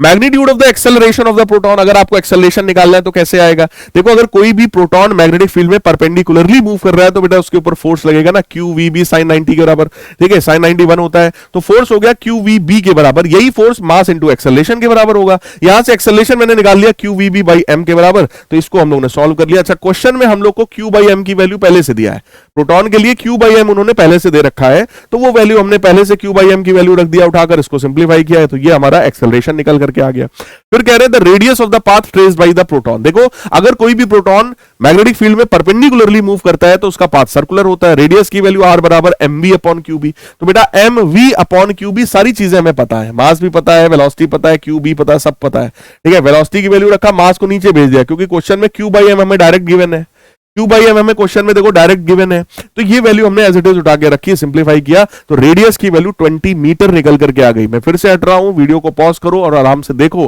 कि क्या इसका एक एक पॉइंट आपको समझ में आया, सारी कैलकुलेशन समझ में आई है, ठीक है। अगला देखो, a piece of the wire bend in the form of a circular loop A carries a current I, तो एक पीस ऑफ वायर है जिसमें आई करंट फ्लो हो रहा है भैया, the wire is then bend in a circular loop of the 2 turns carrying same current. इस बार हमने क्या किया, उसके 2 टर्न्स में उसको कन्वर्ट किया है। अगर 2 टर्न्स तुमने घुमाए हैं, वायर वही वाला है, तो ऑब्वियस है रेडियस थोड़ी कम हो जाएगी, राइट। करंट सेम है दोनों में, करंट की वैल्यू जो है दोनों में सेम है। कह रहे ratio of magnetic field at the centre of the loop क्या होगा, बहुत प्यारा क्वेश्चन है, देखो बहुत आसान भी है। मैग्नेटिक फील्ड की वैल्यू बेटा अगर सेंटर पे निकालनी है तो μ0/2 I/r होती है, तो पहले अपने को ये रेडियस तो पता हो कि सर रेडियस की वैल्यू कितनी है, ये रेडियस हम लोग यहां पे निकालेंगे। कैसे निकालेंगे भाई, कि भाई जो लेंथ था उस वायर का, वायर ऐसा था हमारा, वायर का लेंथ L था, उसको घुमा करके हमने क्या बनाया, एक लूप बनाया, यानी कि L जो है वो 2πr के बराबर होगा, तो रेडियस की वैल्यू निकल आई L अपॉन 2π। ये रेडियस की वैल्यू हम लोगों ने देखो यहां पर उठा करके रख दी है, जैसे ही रखा सिंप्लीफाई किया 2π टाइम्स, ये 2π ऊपर आया, 2π टाइम्स μ0/2 I/L, ये मैग्नेटिक फील्ड हो गई A की वजह से सेंटर पर, ठीक है। B की वजह से देखो करंट की वैल्यू फिर से जो है सेम है, नंबर ऑफ टर्न्स इस बार बेटा 2 के बराबर हो गए, फिर से पहले लेंथ निकालना पड़ेगा, तो लेंथ जो है क्योंकि तुमने इस बार 2 बार घुमाया है तो वही L लेंथ 2 टाइम्स 2πr के बराबर हो जाएगा, यानी कि रेडियस की वैल्यू जो यहां पे निकल करके आएगी वो L अपॉन 4π आ जाएगी, यानी μ0/2 ni अपॉन r। ये बात ध्यान रखना, इस बार नंबर ऑफ टर्न्स क्योंकि 2 हो गए हैं तो n का मल्टीप्लाई हो जाएगा, है ना, तो ये value 8π into 2π 2 upon pi, sorry 8π μ0/2 I/L कुछ ऐसा बन गया है। A की वजह से A पर मैग्नेटिक फील्ड, बी पर मैग्नेटिक फील्ड, दोनों का रेशियो कह रहा था, तो रेशियो हम लोगों ने निकाला बेटा, इसमें 2π है उसमें 8π है, तो रेशियो 1:4 का हो जाएगा, और 1:4 जैसा ऑप्शन हमारा चौथा वाला है, यानी डी ऑप्शन यहां पे करेक्ट हुआ। बहुत प्यारा क्वेश्चन है, देख लो, खुद से एक बार प्रैक्टिस करो, है ना, और कमेंट करके जरूर बताना कि ये सारे क्वेश्चंस देख करके आपको कुछ मजा आया कि नहीं आया, कुछ फील आया कि नहीं आया कि हाँ सर बोर्ड एग्जामिनेशन बढ़िया आता है। देखो टफ नहीं है बेटा, सारी वही चीजें हैं जो मैंने आपको पढ़ा रखी है परिश्रम बैच के अंदर, सारी वही चीजें, एक भी चीज बाहर नहीं है। बस दिक्कत उन बच्चों को आती है जिन्होंने परिश्रम बैच में मैंने जितना पढ़ाया है उसको अच्छे से नहीं किया, उन्होंने केवल लेक्चर सुन लिया लेकिन उसको समझा नहीं, उन्होंने रटने की कोशिश किया, समझा नहीं। आपको समझ के करना है, सब वही आएगा जो पढ़ाया हुआ। अगला क्वेश्चन देखो, कह रहे galvanometer of a resistance G ohm is converted into ammeter of the range 0 to I ampere if the current through the galvanometer is 0.1% of I ampere, resistance of the ammeter is. बेटा ammeter का मतलब क्या होता है? Galvanometer के साथ parallel में shunt लगा होना चाहिए। हमसे कह रहे गैल्वेनोमीटर में जाने वाला जो करंट है वो 0.1% ऑफ टोटल करंट है, 0.1% ऑफ टोटल करंट, तो 0.1 बाई 100 ऑफ टोटल करंट, है ना। तो भैया दोनों के क्रॉस पोटेंशियल डिफरेंस सेम होगा क्योंकि दोनों पैरेलल में है, तो मैंने वही चीज लिखा VG बराबर VS, है ना। तो VG मतलब क्या हुआ? IG इंटू जी, तो IG की वैल्यू देख लो, यही तो है IG की वैल्यू देख लो 0.1 I upon 100 into G, I minus IG, भाई इसमें करंट कितना जाएगा? That is I minus IG, ये करंट इसमें जाएगा, तो I minus IG times S। Simplify थोड़ा सा किया, यहां से हमको शंट रेजिस्टेंस की बेटा वैल्यू मिल गई, शंट रेजिस्टेंस की वैल्यू मिल गई है, that is galvanometer resistance divided by 999, right. फिर हमसे कहा गया कि भैया रेजिस्टेंस ऑफ एमीटर बता दो। एमीटर का रेजिस्टेंस क्या होता है बेटा? एमीटर में देखोगे तो गैल्वेनोमीटर और शंट दोनों पैरेलल में होते हैं। पैरेलल का फॉर्मूला क्या होता है?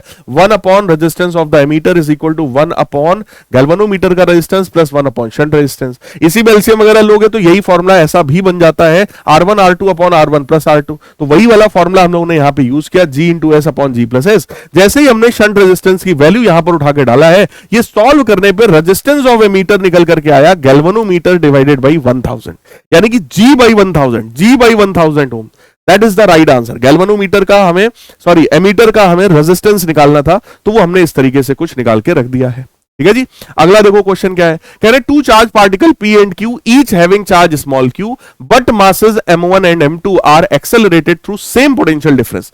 दोनों का पोटेंशियल डिफरेंस बेटा सेम है, बट चार्जेस दोनों के जो है वो अलग अलग है। They enter a region of magnetic field which is perpendicular to velocity, यानी सर्कुलर पाथ होगा। तो describe circular path of radius a and b, तो कह रहे m1 और m2 का रेशियो बता दो। देखो बेटा अगर सर्कुलर पाथ में है तो रेडियस का फॉर्मूला क्या होता है? r बराबर mb अपॉन qb।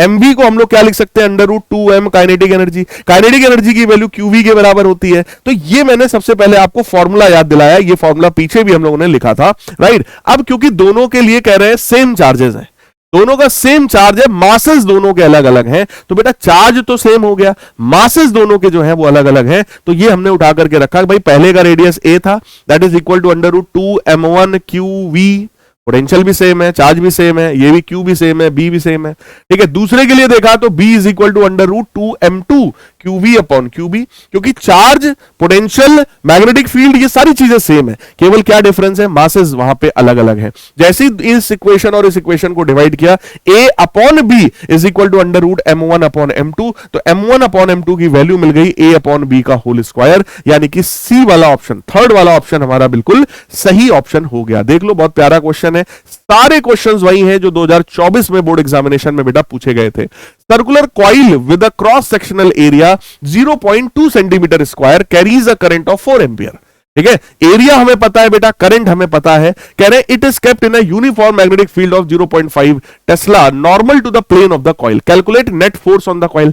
सबसे पहले अगर कोई भी current carrying coil magnetic field में रखा जाता है तो उसके ऊपर फोर्स कितना लगता है बेटा? फोर्स 0 के बराबर होता है, क्योंकि उस कॉइल के ऊपर एक फोर्स बाहर की तरफ तो एक अंदर की तरफ, दोनों की वैल्यू जो होती है वो एक्जैक्टली सेम होती है। ILB दोनों कैंसिल हो जाते हैं, नेट फोर्स वहां पर कितना आता है? हमेशा 0 के बराबर। फिर हमसे कह रहा है टॉर्क की वैल्यू बता दो। देखो अगर फोर्स 0 है तो भाई साहब टॉर्क की वैल्यू भी यहां पर 0 हो जाएगा। ठीक है, टॉर्क की वैल्यू भी यहां पर 0 हो गई है, दैट इज IAB sin 0, क्योंकि हमसे यहां पर क्या कह रहे हैं जरा पढ़ना, it is kept in a uniform magnetic field of magnitude this normal to the plane of the coil.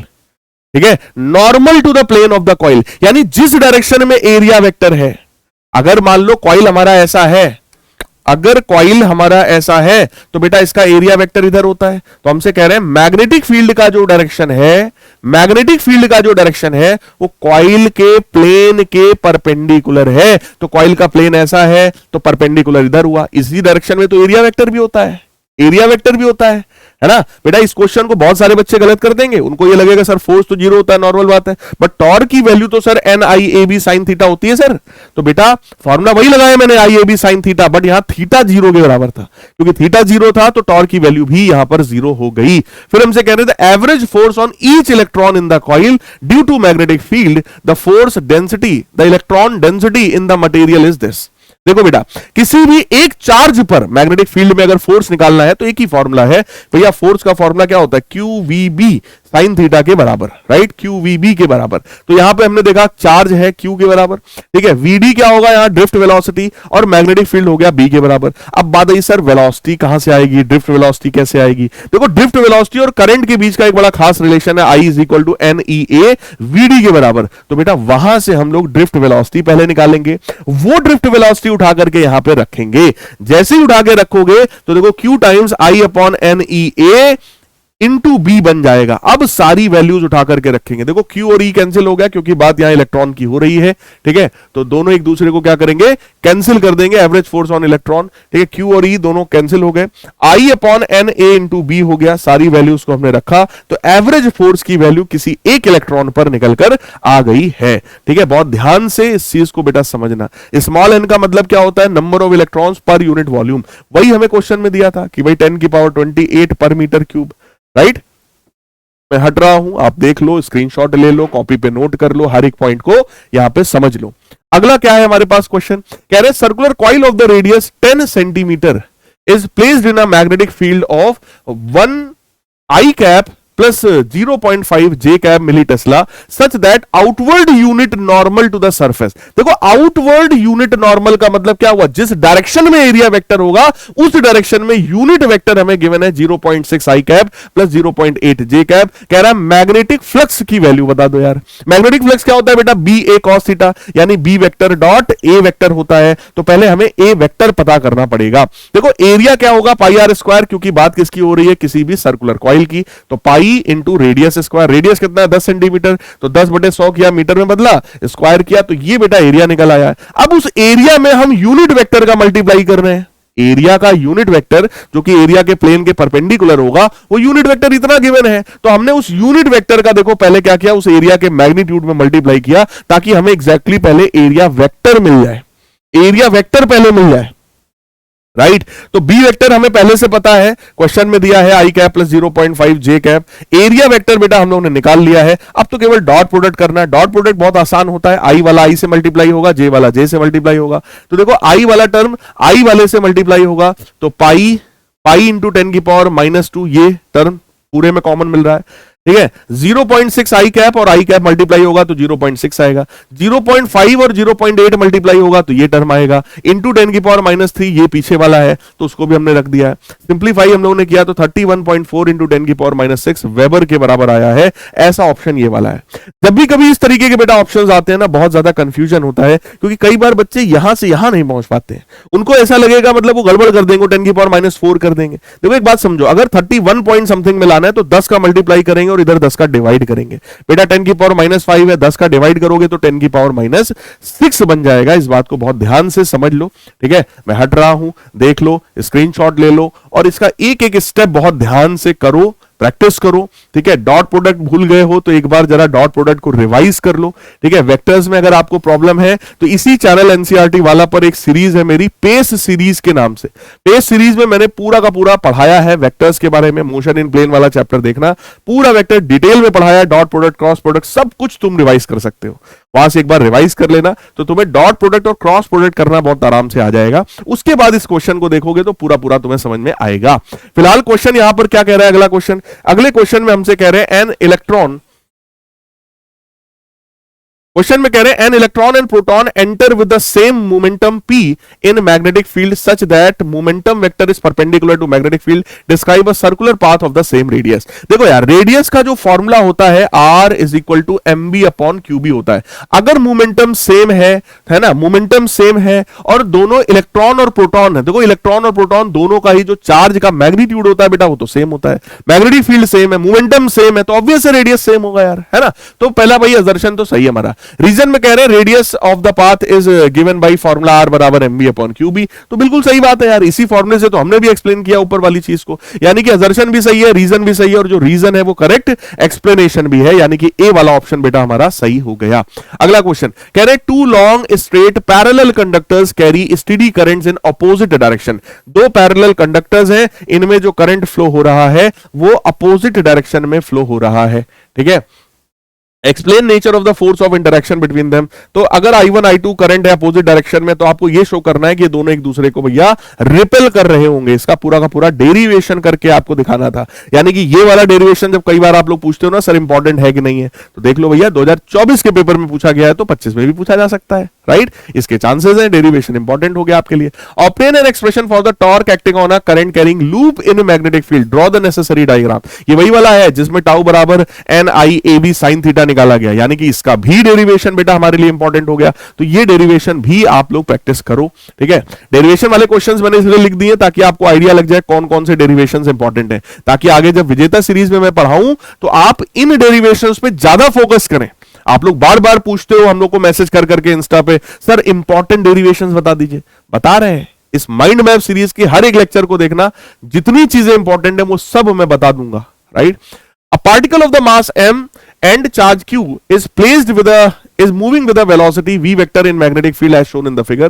Show that it follows a helical path, obtain frequency of the revolution. देखो बेटा, अगर वेलोसिटी और magnetic field के बीच में कुछ भी angle है तो उसका जो पाथ होता है वो हेलिकल पाथ ही होता है। तो हेलिकल पाथ का आपको यहां पे क्या करना है, डेरिवेशन करना है। फ्रीक्वेंसी की बात है, देखो टाइम पीरियड का फॉर्मूला 2πm अपॉन qb होता है, तो frequency is reciprocal of the time period, that is qb upon 2πm। तो ये पूरी चीजें आपको जो है निकाल कर डिराइव करके इन्हें दिखाना पड़ेगा। अगला क्वेश्चन है, कह रहे हैं in hydrogen atom the electron moves in orbit of radius 2 angstrom making 8 into 10 की power 14 revolutions per second. Find the magnetic moment associated with the orbital motion of the electron. देखो ऑर्बिटल मोशन की वजह से magnetic movement पूछ रहा है। Magnetic movement जो है वो करंट इनटू एरिया के बराबर होता है। करंट जो है वो चार्ज अपॉन टाइम पीरियड हो गया, और एरिया जो है वो पाई आर स्क्वायर हो गया, क्योंकि सर्कुलर पाथ में वो रिवॉल्व करता है। 1 अपॉन टाइम पीरियड को फ्रीक्वेंसी लिख सकते हैं बेटा, तो Q into frequency into pi R square. तो देखो चार्ज हमें पता है, ठीक है। क्वेश्चन में बेटा हम लोग को फ्रीक्वेंसी भी गिवन है, फ्रीक्वेंसी हमें गिवन है 8 इंटू 10 की पावर 14 रेवोल्यूशंस पर सेकेंड। बाकी पाई आर स्क्वायर रेडियस गिवन है एंगस्ट्रॉम, 1 एंगस्ट्रॉम मतलब 10 की पावर -10 होता है, तो 2 एंगस्ट्रॉम है तो 2 इंटू 10 की पावर -10 का स्क्वायर करेंगे, सिंप्लीफाई कर लेंगे, मैग्नेटिक मूवमेंट की वैल्यू आ जाएगी। यूनिट ध्यान रखना, करंट इंटू एरिया, इसलिए एम्पियर इंटू मीटर स्क्वायर हो जाता है। फिर कह रहे हैं what is current sensitivity of the galvanometer, तो तुम्हें डेफिनेशन देना है, उसका फॉर्मूला देना है। फिर show that how current sensitivity of the galvanometer may be increased. देखो गैल्वेनोमीटर की जो सेंसिटिविटी होती है ना, करंट सेंसिटिविटी, वो NBA अपॉन K के बराबर है। नंबर ऑफ टर्न्स को बढ़ाओगे, मैग्नेटिक फील्ड को बढ़ाओगे, एरिया को बढ़ाओगे, और इस टॉर्शनल कांस्टेंट K को कम करोगे तो करंट सेंसिटिविटी जो है वो बढ़ जाती है।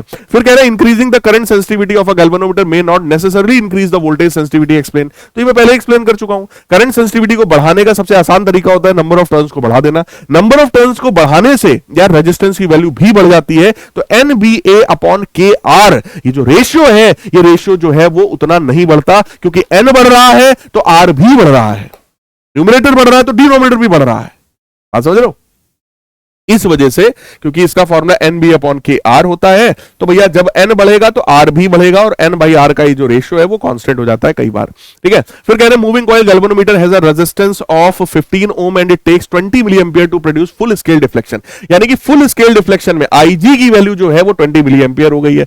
How can the galvanometer be converted into volt meter of the range. देखो गैल्वेनोमीटर को वोल्ट मीटर में बदलना है तो एक हैवी रेजिस्टेंस इसके साथ सीरीज में लगाना पड़ेगा। तो बेटा साफ सीधी सी बात है, आपको गैल्वेनोमीटर का रेजिस्टेंस पता है, गैल्वेनोमीटर का करंट पता है, और वोल्ट मीटर यानी कि वोल्टेज का फॉर्मूला क्या है, IG times RG plus R। आप सीधी बात है, यही एक फॉर्मूला मैंने आपको बताया था वोल्ट मीटर में। अब वोल्टेज की वैल्यू क्वेश्चन में कितनी दे रहा है, 0 से 100 वोल्ट, यानी कि 100 volt.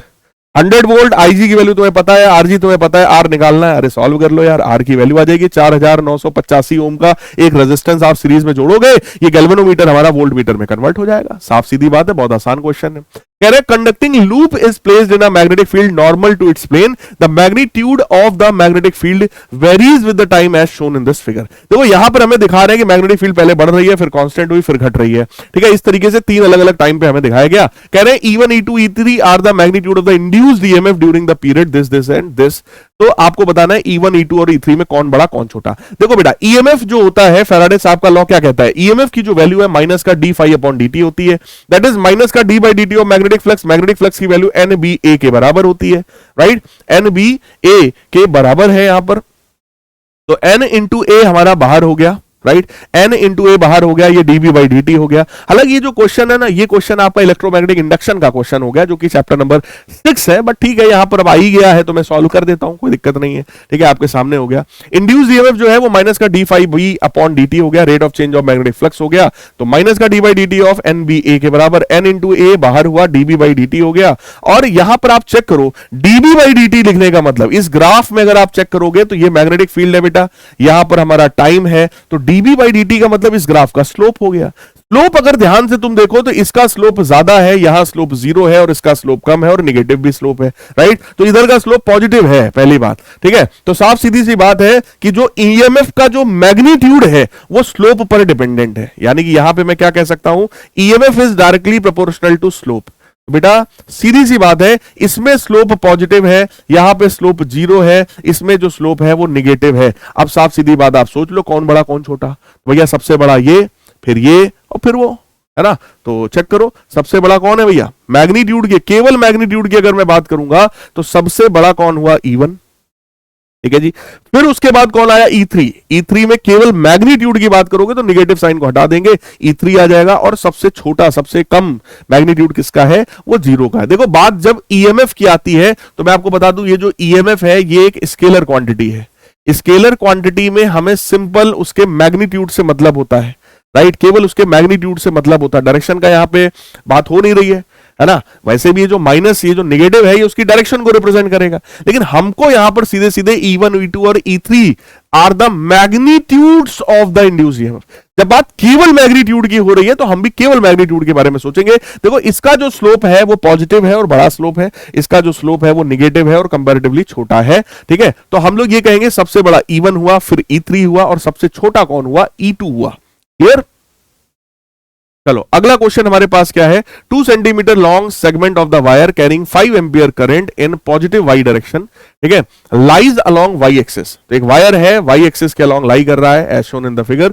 Magnetic field at the point 3,4,0 due to this segment is. बेटा अगर कोई पॉइंट है यहां कहीं पर जो कि 3,4 ये पॉइंट है, 3,4,0 यही पॉइंट है, इस पॉइंट पर अगर हमसे कहा जाए कि भैया हमको आप मैग्नेटिक फील्ड बता दो, तो ये तो बार्ट-सेविड लॉ का क्वेश्चन हो गया बेटा। एक छोटा सा एलिमेंट है, उसमें करंट हमें पता है, उसके आसपास कहीं मैग्नेटिक फील्ड पूछ रहा है, तो उसके लिए फॉर्मूले में mu naught upon 4 pi I DL sine theta बटे आर स्क्वायर, तो आर चाहिए होगा ना, ये डिस्टेंस, ये 3 है ये 4 है, तो पाइथागोरस थ्योरम से निकालोगे तो ये 5 आ जाएगा, तो हमने वही वाला फॉर्मूला लगा दिया, म्यू नॉट अपॉन 4 पाई 10 की पावर -7 आई डीएल साइन थीटा। डीएल कितना है, 2 सेंटीमीटर है ना, क्वेश्चन में दिया 2 सेंटीमीटर, तो 2/100 कर दिया हमने। साइन थीटा की वैल्यू चेक कर लो, साइन थीटा कितना होगा, अगर ये थीटा है बेटा तो ये भी थीटा होगा, परपेंडिकुलर अपॉन हाइपोटेनस यानी 3/5 और आर स्क्वायर कर दिया यहां से, राइट, सिंप्लीफाई किया, ये मैग्नेटिक फील्ड की वैल्यू निकल करके आ गई है 0.24 नैनो टेस्ला। देखो देखने में आसान लगता है बट कई बार जब आप करने बैठोगे तो कई बार पता चला साइन थीटा की वैल्यू आप गलत डाल दोगे, आपको लगेगा साइन थीटा तो 4/5 होना चाहिए, लेकिन ध्यान देना थीटा कौन सा एंगल होता है, एलिमेंट और लाइन को मिलाने वाली लाइन के बीच का ये एंगल थीटा होता है बेटा। ये थीटा है तो ये भी थीटा होगा, ऑल्टरनेट एंगल, उसके हिसाब से साइन थीटा निकलेगा, ये बात ध्यान रखना, राइट। तो मैं हट रहा हूं, देख लो आराम से, देखो एक एक स्टेप इसका देखो और उसको कॉपी पे अपने सॉल्व करो। अगला क्वेश्चन हमारे पास है, circular loop of the wire carrying a current I is lying in XY plane with its centre coinciding with the origin, it is subjected to uniform magnetic field pointing along Z axis, the loop will, loop का क्या होगा। देखो यहां पर same question हम लोग कर चुके हैं, ये लूप श्रिंक करेगा, है ना, कर चुके हैं हम लोग सेम क्वेश्चन, ठीक है, यहां पर लेकिन श्रिंक वाला ऑप्शन ही नहीं दिया है, तो अपनी ही जगह पर रहेगा बट वो श्रिंक करेगा, इसलिए हमने क्या लिखा, it will remain stationary at that place but it will shrink. फिर क्वेश्चन है असर्शन रीजन में, कह रहे proton and electron enter the uniform magnetic field with the same momentum, same type का क्वेश्चन कर चुके हैं, तो भैया सेम रेडियस होगा, ऑब्वियस सी बात है, और M B upon Q B होता है रेडियस की value, momentum upon Q B, तो वो भी सही है। तो इसका भी ऑप्शन हमारा कौन सा हो गया, पहला वाला। सेम क्वेश्चन हम लोग डिस्कस कर चुके हैं। फिर कह रहा है two long straight parallel conductors carrying current exert a force on each other why. तो आपसे कह रहे हैं दो पैरेलल करंट कैरिंग वायर्स हैं, एक दूसरे पे करंट क्यों, एक दूसरे पे फोर्स क्यों लगाते हैं, तो तुम बताओ। इसकी वजह से यहां मैग्नेटिक फील्ड होगी, ये वाला वायर मैग्नेटिक फील्ड में रखा है तो फोर्स लगेगा, तो एक दूसरे को ये अट्रैक्ट करने लगेगा। ठीक है, वो पूरा डिराइव करके आपको यहां पे दिखाना है इस पर्टिकुलर क्वेश्चन में। फिर कह रहा है what is the meaning of current sensitivity of the galvanometer, mention the factors on which it depends. तो करंट सेंसिटिविटी क्या है, फार्मूला बताओ, एनबीए के NBA अपॉन के। फॉर्मूला बताओ कब बढ़ेगा, NB और A को बढ़ाने पर बढ़ेगा और K को बढ़ाने पे घट जाएगा। ये सारी चीजें आपको बतानी है और डेफिनेशन वगैरह से यहां पे समझाना है। फिर कह रहा है galvanometer of the resistance G is converted into voltmeter of the range 0 to V volt by using a resistance R। Find the resistance in terms of R and G required to convert it into voltmeter of the range 0 to V/2। ये बात ध्यान रखो। हमारे पास क्या कह रहे हैं कि भैया एक रेजिस्टेंस है, मतलब एक गैल्वेनोमीटर है जिसका रेजिस्टेंस पता है और उसका रेंज जो है वो V के बराबर है, यानी V बराबर IG times G plus R हो गया पहले केस में। सेकंड केस में कह रहा है find the resistance in terms of R and G required to convert it into voltmeter. कह रहे हैं कि अगर इसी वोल्टमीटर को V/2 रेंज तक लाना है तब R की वैल्यू क्या होनी चाहिए बता दो। तो भैया V की जगह V/2 रखेंगे, गैल्वेनोमीटर करंट जो है वो सेम ही रहेगा, G प्लस R डैश हो जाएगा इस बार। ठीक है, इन दोनों इक्वेशंस को बेटा डिवाइड करोगे, V कटेगा, ये 2 ऊपर चला जाएगा, तो 2 इज इक्वल टू IG कटेगा G प्लस R बटे G plus R dash. Simplify करो, क्रॉस मल्टीप्लाई करो, सिंप्लीफाई करो, R डैश की वैल्यू आ गई R माइनस G/2 के बराबर। ठीक है, बहुत सिंपल क्वेश्चन है। अगला हमसे कह रहे हैं two thin long parallel wire separated by a distance A carries the current I in opposite direction the wires will. बेटा अगर अपोजिट डायरेक्शन में करंट है तो ऑब्वियस है दोनों एक दूसरे को क्या करेंगे, रिपेल करेंगे with the force of mu naught upon 2 pi I square बटे A पर यूनिट लेंथ। ये तो डायरेक्ट फार्मूला होता है फोर्स का। फिर कह रहा है rectangular loop of the area A carrying I is placed in magnetic field with the help of suitable diagram derive an expression for torque acting on that loop. तो tau बराबर NIAB sin theta का formula देख लो एक बार, फिर से पूछा गया है, थोड़ा लैंग्वेज अलग है बट डेरिवेशन आपको वही वाला करना है। फिर कह रहा है straight wire is kept horizontally along east west direction. तो ईस्ट वेस्ट डायरेक्शन में वायर रखा गया है। If a steady current flows in the wire from east to west, current अगर ईस्ट से वेस्ट फ्लो हो रहा है, magnetic field at a point above the wire will point towards. यानी कि इसके ऊपर अगर यहां कहीं पर कोई पॉइंट है ना, तो मैग्नेटिक फील्ड कैसा होगा, तो भैया मैग्नेटिक फील्ड देखो अंदर की तरफ होगा। अब अंदर की तरफ का कोई ऑप्शन यहां पर है नहीं कि भैया इनवर्ड्स कोई ऑप्शन होता नहीं है। इसका मतलब बेटा कि अगर कोई भी वायर यहां पर है, इधर की तरफ कोई भी वायर है, तो इसके ऊपर का पॉइंट यहां भी हो सकता है और यहां भी हो सकता है। जब ऊपर हमने यहां पर पॉइंट रखा, यहां पे हमने रखा, तो मामला बना नहीं, तो इसका मतलब पॉइंट यहां पे रहा होगा, यहां पे रहा होगा बेटा। यानी कि अगर पॉइंट ऐसा है, अगर पॉइंट ऐसा है उधर अंदर की तरफ अगर पॉइंट है, तो ये मैग्नेटिक फील्ड किधर आएगी, नीचे की तरफ आएगी, है ना। तो यहां पे लिखा हुआ है the magnetic field at a point above the wire will point towards. तो ये ईस्ट है, ये वेस्ट है, इधर नॉर्थ मान लेंगे, इधर साउथ मान लेंगे, राइट। यानी कि अगर करंट इधर की तरफ है, पॉइंट मान लो इधर की तरफ है, ठीक है जी, पॉइंट इधर की तरफ है, तो फ्लेमिंग नहीं, right hand palm rule number 1 हम लोग यूज करेंगे। चेक कर लो एक बार, मैं फिर से क्रॉस चेक कर रहा हूं। करंट है इधर की तरफ है, पॉइंट अंदर की तरफ है, तो मैग्नेटिक फील्ड अंदर की तरफ आएगा, यानी कि मैग्नेटिक फील्ड इधर की तरफ आ रहा है टुवर्ड्स साउथ। भैया टुवर्ड्स नॉर्थ नहीं होगा, it will be towards south, south की तरफ मैग्नेटिक फील्ड देखने को मिलेगा। ठीक है जी। Next, galvanometer of resistance 100 ohm is converted into ammeter of the range 0 to 1 ampere using a resistance of this shunt resistance पता है हमें। ammeter will show full scale deflection for a current of about। बेटा तुमसे galvanometer current पूछ रहे हैं, ammeter full scale deflection कब दिखाएगा भैया, जब गैल्वेनोमीटर फुल दिखाएगा। तो IG की वैल्यू तुमसे पूछ रहा है, तो किसी भी जब गैल्वेनोमीटर को एमीटर में कन्वर्ट किया जाता है तो IG इंटू जी बराबर I minus IG into S होता है। ठीक है, यहां पर देखो IG हमें निकालना है, गैल्वेनोमीटर का रेजिस्टेंस हमें पता है, ठीक है, करंट टोटल करंट हमें पता है 1 एम्पियर, शंट की वैल्यू हमें पता है 0.1 ओम, सब कुछ रखा, IG की वैल्यू निकाल दिया 1 मिली एम्पियर। वही हमसे क्वेश्चन में पूछा गया था, चेक कर लो। अगला क्वेश्चन है circular loop of the radius 10 centimetre carrying a current of 1 ampere lies in XY plane, a long straight wire lies in the same plane parallel to the X axis at a distance of 20 centimetre as shown in this figure. तो बेटा 20 centimetre की दूरी पर एक current carrying wire रखा है जिसमें कुछ I डैश करंट फ्लो हो रहा है, लूप में कुछ करंट फ्लो हो रहा है जो कि हमारा 1 एम्पियर के बराबर है। कह रहे find the direction and the value of current that has to be maintained in the wire so that net magnetic field at O point is 0। देखो एक लूप है, इस लूप की वजह से अगर कोई यहां मैग्नेटिक फील्ड पूछेगा तो क्योंकि इसमें क्लॉकवाइज करंट है तो आप कहोगे सर इसकी वजह से मैग्नेटिक फील्ड अंदर की तरफ आएगा, तो इसकी वजह से मैग्नेटिक फील्ड बेटा अंदर की तरफ हो गया। अब इसकी वजह से अगर मैग्नेटिक फील्ड बाहर की तरफ होगा, बाहर की तरफ होगा, तभी तो नेट मैग्नेटिक फील्ड जीरो हो सकता है बेटा। तो पहली बात करंट का डायरेक्शन हमें मिल गया कि सर इधर ही की तरफ होना चाहिए, तभी मैग्नेटिक फील्ड बाहर की तरफ होगा। तो बेटा इसकी वजह से मैग्नेटिक फील्ड यहां निकालो, इसकी वजह से मैग्नेटिक फील्ड यहां निकालो और दोनों को आपस में बराबर कर दो। अगर दोनों एक दूसरे को कैंसिल कर देंगे तो नेट मैग्नेटिक फील्ड कितनी हो जाएगी, जीरो के बराबर। तो देखो लूप की वजह से मैग्नेटिक फील्ड कितना होता है, mu naught by 2 I by R. वायर की वजह से क्या होता है, mu naught by 2 pi I dash बटे आर। तो इसको सिंप्लीफाई करो, म्यू नॉट बाई 2 कैंसिल हो गया दोनों तरफ से। तो करंट की value I upon R, R कितना है 10 सेंटीमीटर रेडियस, वो हमने रखा, ठीक है। आई डैश बटे पाई टाइम्स आर, ये आर कितना है 20 सेंटीमीटर, वो रखा, सिंप्लीफाई किया तो करंट की वैल्यू 2 पाई एम्पियर निकलकर आ गई। तो वायर में करंट का डायरेक्शन भी पता चल गया और वायर में करंट की वैल्यू जो है वो भी बेटा हमें पता चल गई है। देखो कई बच्चों को ये लग रहा होगा सर इतने सारे क्वेश्चंस क्यों करवा रहे हो, जरूरत क्या है। माइंड मैप लेक्चर का काम तो सर ये होता है कि आप चैप्टर का एक बार समरी हमारे दिमाग में डाल दो, इतने सारे क्वेश्चंस क्यों करा क्यों रहे हो। देखो बेटा इस सीरीज के बहाने एक तो मैं आपको पूरे चैप्टर का समरी आधे घंटे के अंदर मैंने दे दिया, यानी जब आपका मन हो कि आपको चैप्टर रिवाइज करना है, सिर्फ आधे घंटे, शुरुआत के आधे घंटे आप ये वीडियो देख लोगे तो आपका वो चैप्टर आराम से रिवाइज हो जाएगा, राइट। दूसरी बात, जब तुम्हारा मन हो कि नहीं प्रैक्टिस भी करनी है, वो भी सबसे बढ़िया प्रैक्टिस क्या होती है, प्रीवियस ईयर के क्वेश्चंस, तब आखिरी के 1 घंटे आप धड़ाधड़ देखिएगा, राइट। तो ये mind map lecture board examination के टाइम में, बोर्ड एग्जामिनेशन के जस्ट 1 दिन पहले आपके लिए बेहद कारगर होगा, सबसे ज्यादा यूजफुल होगा बोर्ड एग्जाम के जब 1 दिन पहले 2 दिन पहले जब आप इन लेक्चर्स को देख रहे होंगे ना, तब वहां रिवीजन के समय आप खुद कमेंट करके जाओगे कि सर ये क्या आपने क्या गजब चीज बना दी है। इसके थ्रू हमारे सारे प्रीवियस ईयर क्वेश्चंस भी 1 घंटे के अंदर रिवाइज हो गए और जब हमें चैप्टर रिवाइज करना था तो आधे घंटे के अंदर हमारा चैप्टर भी सर रिवाइज हो गया। दोनों काम आपने एक ही वीडियो में करा दिया, राइट। लेक्चर का ड्यूरेशन अगर मैं आपसे 5 घंटे 6 घंटे अभी कर दूं इसका, है ना, तो ऑब्वियस है कि फिर आपको दिक्कत होने लगेगी, फिर आपको लगेगा कि यार ये कैसे मैं करूं, इतना बड़ा लेक्चर हो गया, मैं इसको कैसे रिवाइज करूं, है ना। तो आप सभी के लिए इसमें समस्या पैदा हो जाएगी, इसलिए मैं लेक्चर के ड्यूरेशन को बहुत बड़ा करना नहीं चाहता हूं। A particle of the mass m and charge q is moving with a velocity vxi cap plus vy j cap, if it is subjected to a magnetic field of this it will move in. तो देखो साफ सीधी सी बात है, यहां पर magnetic field जो है वो किस डायरेक्शन में बेटा, आई कैप यानी x डायरेक्शन में मैग्नेटिक फील्ड है, मैग्नेटिक फील्ड इस डायरेक्शन में है, और जो वेलोसिटी है वो vxi cap plus vy j cap यानी कि वेलोसिटी कुछ इधर कहीं है इस डायरेक्शन में, दोनों के बीच में कुछ एंगल थीटा है। अगर वेलोसिटी वेक्टर और मैग्नेटिक फील्ड के बीच में कुछ एंगल थीटा होता है तो बेटा इसका जो पाथ होता है वो हेलिकल पाथ होता है, यानी कि हेलिक्स पाथ हो जाएगा, इसलिए मैंने हेलिक्स को टिक कर दिया। फिर हमसे क्वेश्चन में अगला कह रहे हैं, 2 लॉन्ग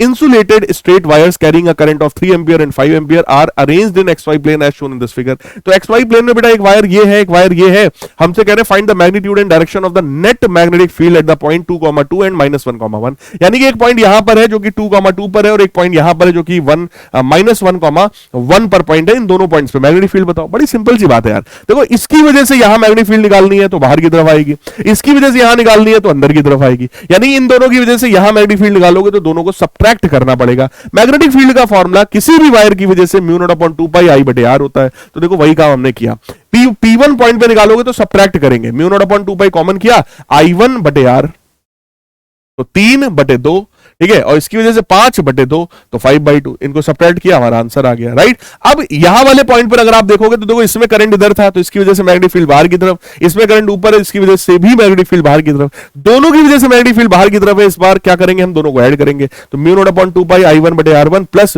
I2 बटे R2, दोनों को ऐड कर दो, आपका आंसर आ जाएगा, ठीक है। यहां पे मैग्नेटिक फील्ड का डायरेक्शन अंदर की तरफ, यहां मैग्नेटिक फील्ड का डायरेक्शन बाहर की तरफ, ठीक है। तो इस तरीके से हम लोग क्वेश्चंस को सॉल्व कर सकते हैं। It is a very simple formula based question, कुछ कठिन नहीं है भाई। किसी भी एक बड़े से वायर की वजह से मैग्नेटिक फील्ड का फॉर्मूला क्या होता है बेटा, म्यू नॉट अपॉन 2 पाई आई बटे आर, वही किया गया है, बस और कुछ नहीं। यहां पे अगला क्वेश्चन देखो, यहां पे क्या है, कह रहे 2 long straight parallel conductors A and B kept at a distance r carries a current I in opposite direction, a third identical conductor C kept at a distance r/3 from A. यानी कि देखो एक conductor ये है, एक conductor ये है, दोनों में अपोजिट डायरेक्शन में करंट है, थर्ड कंडक्टर रखा गया जिसमें सेम डायरेक्शन में करंट है, जिस डायरेक्शन में ए में था उसी डायरेक्शन में इसमें भी। हमसे कह रहे हैं third identical conductor C kept at a distance r/3 from A, इससे पहले तो r/3 डिस्टेंस पर है, ठीक है, carries current I1 in the same direction, I1 current है सेम डायरेक्शन में एज इन ए, जैसा डायरेक्शन ए का था वैसे डायरेक्शन इसका भी है। The net magnetic field on the unit length of the wire C, इस वायर सी पर आपको नेट फोर्स बताना है। देखो बेटा इन दोनों में फोर्स का करंट का डायरेक्शन सेम है, तो दोनों एक दूसरे को अट्रैक्ट करेंगे, यानी इसकी वजह से यहां पे फोर्स अट्रैक्टिव होगा, एफ ए इधर की तरफ होगा, ठीक है। और ये और इसमें देखोगे तो करंट का डायरेक्शन अपोजिट है, दोनों रिपल करेंगे, तो इसकी वजह से भी फोर्स इधर की तरफ होगा, यानी दोनों की वजह से फोर्स अपोजिट डायरेक्शन में है। तो मैं क्या करूंगा, दोनों को ही बेटा ऐड कर दूंगा, तो F A plus F B हम लोग को करना है, ठीक है। Force due to wire A, ठीक है, इसकी वजह से फोर्स का फॉर्मूला क्या है, mu naught upon 2 pi I1 I2 बटे आर, तो mu naught upon 2 pi I1 I2 बटे आर, आर कितना है R/3, और इसकी वजह से देखोगे mu naught upon 2 pi I1 I बटे डिस्टेंस कितना है, टोटल डिस्टेंस आर था, ये R/3 है, तो बचा कितना 2R/3, तो वो मैंने लिखा 2R/3, सिंप्लीफाई किया तो वैल्यू आई है 9/4 mu naught upon pi I1 बटे आर। और अनफॉर्चुनेटली इस तरह का कोई भी ऑप्शन यहां पे नहीं है, तो ये जो क्वेश्चन बोर्ड एग्जामिनेशन में आया था लास्ट ईयर, उसका एक भी ऑप्शन मैच नहीं कर रहा था, यानी कि इस बात की भी पॉसिबिलिटी है कि कोई क्वेश्चन गलत आ जाए। इसलिए मैं कह रहा हूं कि अगर बोर्ड एग्जामिनेशन में कोई भी क्वेश्चन आया है तो तुम्हें अटेम्प्ट जरूर करना है, कोई नेगेटिव मार्किंग तो यहां है नहीं। गलत भी अगर तुमसे हो जाएगा, मान लो क्वेश्चन है गलत आया हो, तो अब ये क्वेश्चन गलत ही आया था, अगर आप अटेम्प्ट करके आते तो आपको 1 नंबर इसमें पूरा पूरा मिलता। और देख लो 1 नंबर का क्वेश्चन है, ऐसे क्वेश्चन सीबीएसई 1 नंबर पे पूछ रहा है कोई बात नहीं, लेकिन ठीक है, तो गलत भी हो सकता है बेटा, इस बात को ध्यान से समझ लेना। अगला, an infinite straight wire is kept along x axis and carries a current I, तो दिख रहा है हमको I करंट फ्लो हो रहा है। Charge Q eight a point 0, R, तो P पॉइंट पर एक चार्ज Q है, यहां कहीं पर एक चार्ज Q है, ठीक है। Starts moving with a velocity v not j cap, यानी वो y डायरेक्शन में मूव करना चार्ज शुरू करता है। Find the direction and the magnitude of the force initially experienced by the charge. देखो बेटा अगर ये चार्ज मूव करना स्टार्ट करता है, पहले इस वायर की वजह से तुम यहां मैग्नेटिक फील्ड निकालो, इस वायर की वजह से मैग्नेटिक फील्ड किधर आएगी, बाहर की तरफ, बाहर की तरफ, इस वायर की वजह से यहां मैग्नेटिक फील्ड बाहर की तरफ। अब मैग्नेटिक फील्ड बाहर है और चार्ज ऊपर की तरफ जा रहा है, तो ऑब्वियस इसके ऊपर फोर्स लगेगा, ठीक है। मैग्नेटिक फील्ड की value mu naught upon 2 pi I बटे आर है, फोर्स की वैल्यू क्या है, Q times V vector cross B vector. तो आप देखो चार्ज Q है, वेलोसिटी कितनी थी V not J cap, cross magnetic field की वैल्यू रखी mu naught upon 2 pi I बटे आर K कैप। तो यहां देखो सारी चीजें हमने बाहर किया, J क्रॉस K करोगे बेटा तो I कैप आएगा। J क्रॉस K करना बड़ा सिंपल था, कभी भी J क्रॉस K करना हो तो इस तरीके से सर्कल बना लेना, I J K, J cross K करोगे तो I आएगा, क्लॉकवाइज चलोगे तो पॉजिटिव आता है, J क्रॉस K किया I कैप आया, यानी कि इसके ऊपर जो फोर्स लगेगा वो x डायरेक्शन में, इस डायरेक्शन में फोर्स लगेगा, इस डायरेक्शन में फोर्स लग रहा होगा। अगला देखो, अ particle of the mass m and charge q describes the circular path of the radius r in magnetic field if the mass and charge were 2m and q/2 respectively, तब radius क्या होगा। देखो radius का formula होता है mb upon qb, अगर मास 2m हो जाए और चार्ज q/2 हो जाए तो ये 2 और 2 मल्टीप्लाई होगा 4 होगा, तो रेडियस जो है वो 4 गुना हो जाएगा। अगला क्वेश्चन कह रहे हैं galvanometer of the resistance 50 ohm is converted into voltmeter, तो ये वोल्टमीटर पर बेस्ड फॉर्मूला बेस्ड क्वेश्चन है, मैं आपको होमवर्क में दे रहा हूं, आप लोग देखना, आपके सामने सॉल्व्ड क्वेश्चन, इसमें कुछ भी कठिन नहीं है। Energy of a charge particle moving in a magnetic field does not change, कह रहे हैं कि एनर्जी जो है मैग्नेटिक फील्ड में किसी भी चार्ज पार्टिकल की चेंज नहीं होती है, it is because the work done by the magnetic force on the charge particle is zero. बिल्कुल सही बात है। देखो होता क्या है कि जो मैग्नेटिक फोर्स होता है वो चार्ज की वेलोसिटी के हमेशा परपेंडिकुलर होता है, Q times V vector cross B vector, तो force is perpendicular to velocity, इसकी वजह से बेटा यहां पर स्पीड में कोई चेंज नहीं होता है, डायरेक्शन चेंज हो सकता है बट काइनेटिक एनर्जी में कोई चेंज नहीं होता है, क्योंकि वर्क डन जीरो है, क्योंकि फोर्स परपेंडिकुलर टू वेलोसिटी है, फोर्स परपेंडिकुलर टू डिस्प्लेसमेंट है, इसलिए वर्क डन जीरो है। जब वर्क डन ही जीरो है तो चेंज इन काइनेटिक एनर्जी भी जीरो है, यानी कि मैग्नेटिक फोर्स जो है वो किसी भी सिस्टम में, किसी भी चार्ज में उसकी एनर्जी में कोई चेंज बेटा नहीं करता है, राइट, कोई भी चेंज नहीं करता है। इसलिए असर्शन भी सही है, रीजन भी सही है, और रीजन जो है वो इसका करेक्ट एक्सप्लेनेशन भी है। फिर हमसे कह रहे हैं derive an expression for a magnetic field acting on a straight conductor of the length L carrying current I in external magnetic field,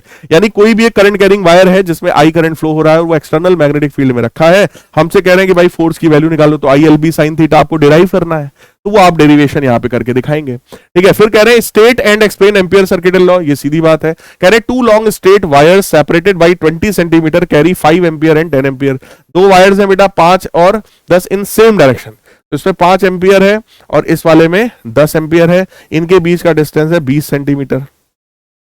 find the magnitude and direction of the net magnetic field at a point midway between them, इन दोनों के just middle point पर net magnetic field आपको निकालना है।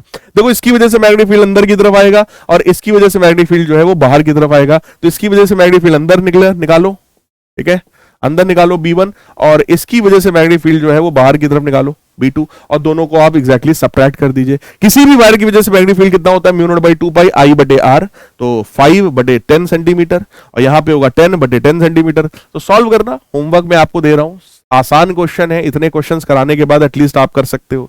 ये question बहुत important question है, ये भी PYQ ही है, सारे ही PYQ हैं। इस क्वेश्चन में बड़ा इंपॉर्टेंट पॉइंट आ गया, कह रहे हैं electron moving with the velocity of this, तो देखो वेलोसिटी की वैल्यू चेक कर लो, something I cap something J cap, यानी कि एक्स डायरेक्शन की वेलोसिटी, वाई डायरेक्शन की वेलोसिटी हमें पता है।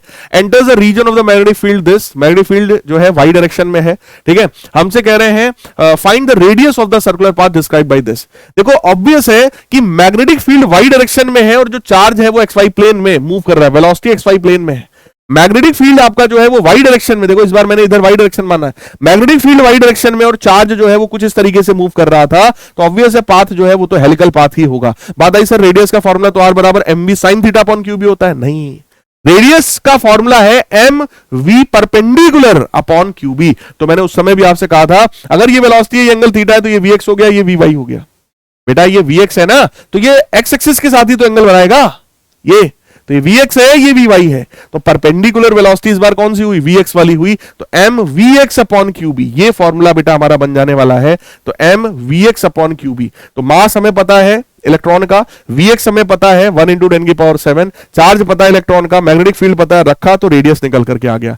फिर हमसे कह रहा है लीनियर डिस्टेंस यानी पिच बता दो, तो 2 पाई m Vy अपॉन क्यूबी। ये बात ध्यान रखना, ये क्वेश्चन बहुत प्यारा है क्योंकि मेजॉरिटी बच्चा इसमें रटा रटाया फॉर्मूला लगा देगा, और यही कारण है कि मैं बहुत ज्यादा रटाने पर बिलीव नहीं करता, मैं आपको समझाने पर बिलीव करता हूं। आप लॉजिक पकड़ो इसका क्या है, राइट। परपेंडिकुलर वेलोसिटी रखा जाता है, यहां पैरेलल वाली वेलोसिटी रखी जाती है, यहां वो वेलोसिटी चाहिए जो मैग्नेटिक फील्ड की डायरेक्शन में, जो कि Vy होगी, ठीक है, और यहां Vx भी पता है, Vy भी पता है। अब ये क्वेश्चन देखो क्या है, ये क्वेश्चन तुम्हारा ये जो कॉन्सेप्ट था magnetic moving charges and magnetism का और वेक्टर, इन दोनों का बहुत ही बढ़िया सा मिक्सचर है ये। तो जिस बच्चे को वेक्टर बहुत अच्छे से आता होगा वही बच्चा ये क्वेश्चन कर पाएगा, अदरवाइज उसको दिक्कत हो जाएगी इस पर्टिकुलर क्वेश्चन में। कह रहे हैं ammeter and volt meter are connected in series to a battery, their readings are noted as A and V. तो एमीटर है बेटा, उसका अपना रेजिस्टेंस होगा, वोल्ट मीटर का अपना रेजिस्टेंस होगा, ऐसे जुड़ा हुआ है, ठीक है। हमसे कह रहे हैं उनकी रीडिंग ए और वी के बराबर है। If register is connected in parallel with the volt meter, इस वोल्ट मीटर के साथ एक रजिस्टर भी जोड़ दिया जाए तो दोनों की रीडिंग पर क्या फर्क पड़ेगा, ये हमारा क्वेश्चन है। देखो यहां पे अगर मैं एमीटर की रीडिंग बताऊं तो एमीटर करंट नापता है, करंट की वैल्यू क्या होगी, V upon RA plus RV, ये रखा है। वोल्ट मीटर की रीडिंग अगर आपको नापनी है, ठीक है, तो वोल्ट मीटर तो केवल इसके अक्रॉस का वोल्टेज नापेगा, क्योंकि यही तो है वोल्ट मीटर। इसके अक्रॉस वोल्टेज कितना होगा, that is I times RV, I times RV। अब जब आपने इसके साथ यहां पैरेलल में इसको जोड़ दिया तो जरा सोचो सीन क्या होगा। इस बार अगर मैं करंट की वैल्यू आपसे कहूं बेटा कितना करंट निकलेगा, तो आप कहेंगे सर करंट बराबर V upon total resistance. Resistance क्या होगा, RA प्लस, ये दोनों पैरेलल में, तो RA plus R RV upon R plus RV। अब होता क्या है कि जब आप पैरेलल में जोड़ते हो बेटा, तो जो भी रेजिस्टेंस आएगा, जो इनका इक्विवेलेंट जो भी आएगा, वो इस RV से तो छोटा ही आएगा, इससे तो छोटा ही आएगा, यानी ये जो भी वैल्यू आएगी वो RV से छोटी आएगी, इससे तो छोटी ही आएगी। अगर ये वैल्यू उससे छोटी आएगी यानी डिनोमिनेटर छोटा हो गया, डिनोमिनेटर छोटा हो गया तो करंट की वैल्यू बढ़ गई, यानी कि करंट की रीडिंग बढ़ गई, एमीटर की रीडिंग तो बढ़ जाएगी, एमीटर की रीडिंग तो बढ़ जाएगी। अब बात आई सर वोल्ट मीटर का क्या होगा, बेटा वोल्ट मीटर इसी के अक्रॉस नापेगा, तो जो करंट यहां जाएगा वोल्ट मीटर में वही तो नापेगा, I double dash into RV तो नापेगा, I double dash into RV ही तो नापेगा, और ये जो I डबल डैश है वो इस I डैश से तो कम ही होगा। यानी कि क्या हुआ कि एमीटर की रीडिंग और वोल्ट मीटर की रीडिंग दोनों ही डिक्रीज हो गई, दोनों डिक्रीज हो गई, ठीक है जी। बहुत बढ़िया, बहुत प्यारा क्वेश्चन है, इसको अपनी तरफ से एक बार फिर से अटेम्प्ट करना बेटा ईमानदारी से। अगला देखो क्या है, ठीक है, ये क्वेश्चन मैं आपको होमवर्क में दे रहा हूं, पूरी तरीके से मैंने सॉल्व किया है, आसान है, इसमें कुछ भी टफ यहां पर नहीं है। ये वाला क्वेश्चन भी बड़ा सिंपल है, इसमें दो लूप है, एक लूप ऐसे हॉरिजॉन्टल प्लेन में और एक ऐसा वर्टिकल प्लेन में रखा है। जो वर्टिकल प्लेन में रखा है उसकी वजह से मैग्नेटिक फील्ड यहां है, जो हॉरिजॉन्टल में रखा है उसकी वजह से मैग्नेटिक फील्ड नीचे है।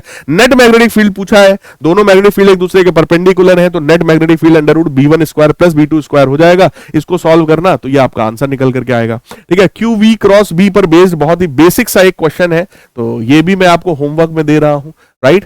और ये था हमारा इस चैप्टर का माइंड मैप लेक्चर। मेरे प्यारे बच्चों, बहुत सारे क्वेश्चंस, लगभग 40 क्वेश्चंस मैंने आपसे यहां पर डिस्कस किए हैं और वो डिस्कशन करने में लगभग हम लोग को 45 मिनट का समय लगा है। हर एक क्वेश्चन में 1 से 2 मिनट का समय मैंने आपको दिया है, क्योंकि क्वेश्चंस में जो मेन मेहनत थी, जो सॉल्व करने वाली मेहनत थी, वो मैंने पहले ही कर दिया था, कैलकुलेशन वाली मेहनत। बाकी हर क्वेश्चन के सारे कॉन्सेप्ट को मैंने आपको यहां पे धड़ाधड़ समझाया है। उम्मीद करता हूं ये सेशन आप सभी को बहुत ही बेहतरीन, बहुत ही दमदार लगा होगा। सभी लोग कमेंट करके जरूर बताइएगा कि आपको कैसा लग रहा है माइंड मैप लेक्चर। अपने सारे दोस्तों के साथ माइंड मैप लेक्चर को शेयर करो, ठीक है, और SSS आर्मी का जलवा दिखाओ कमेंट्स में। मिलेंगे अगले सेशन में, तब तक के लिए goodbye, take care, love you all, God bless. और ये बात ध्यान रखना कि इस बार बोर्ड एग्जामिनेशन में तुम्हें फोड़ना है और तुम्हारा ये बड़ा भाई तुम्हारे साथ पूरे एग्जामिनेशन के टाइम तक बना रहेगा, तुम्हें टॉप करवा के ही छोड़ेगा। लेकिन आपको हर एक चीज फॉलो करनी है जो मैं बता रहा हूं, और एज इट इज ऐसे ही फॉलो करना है, राइट। Love you all.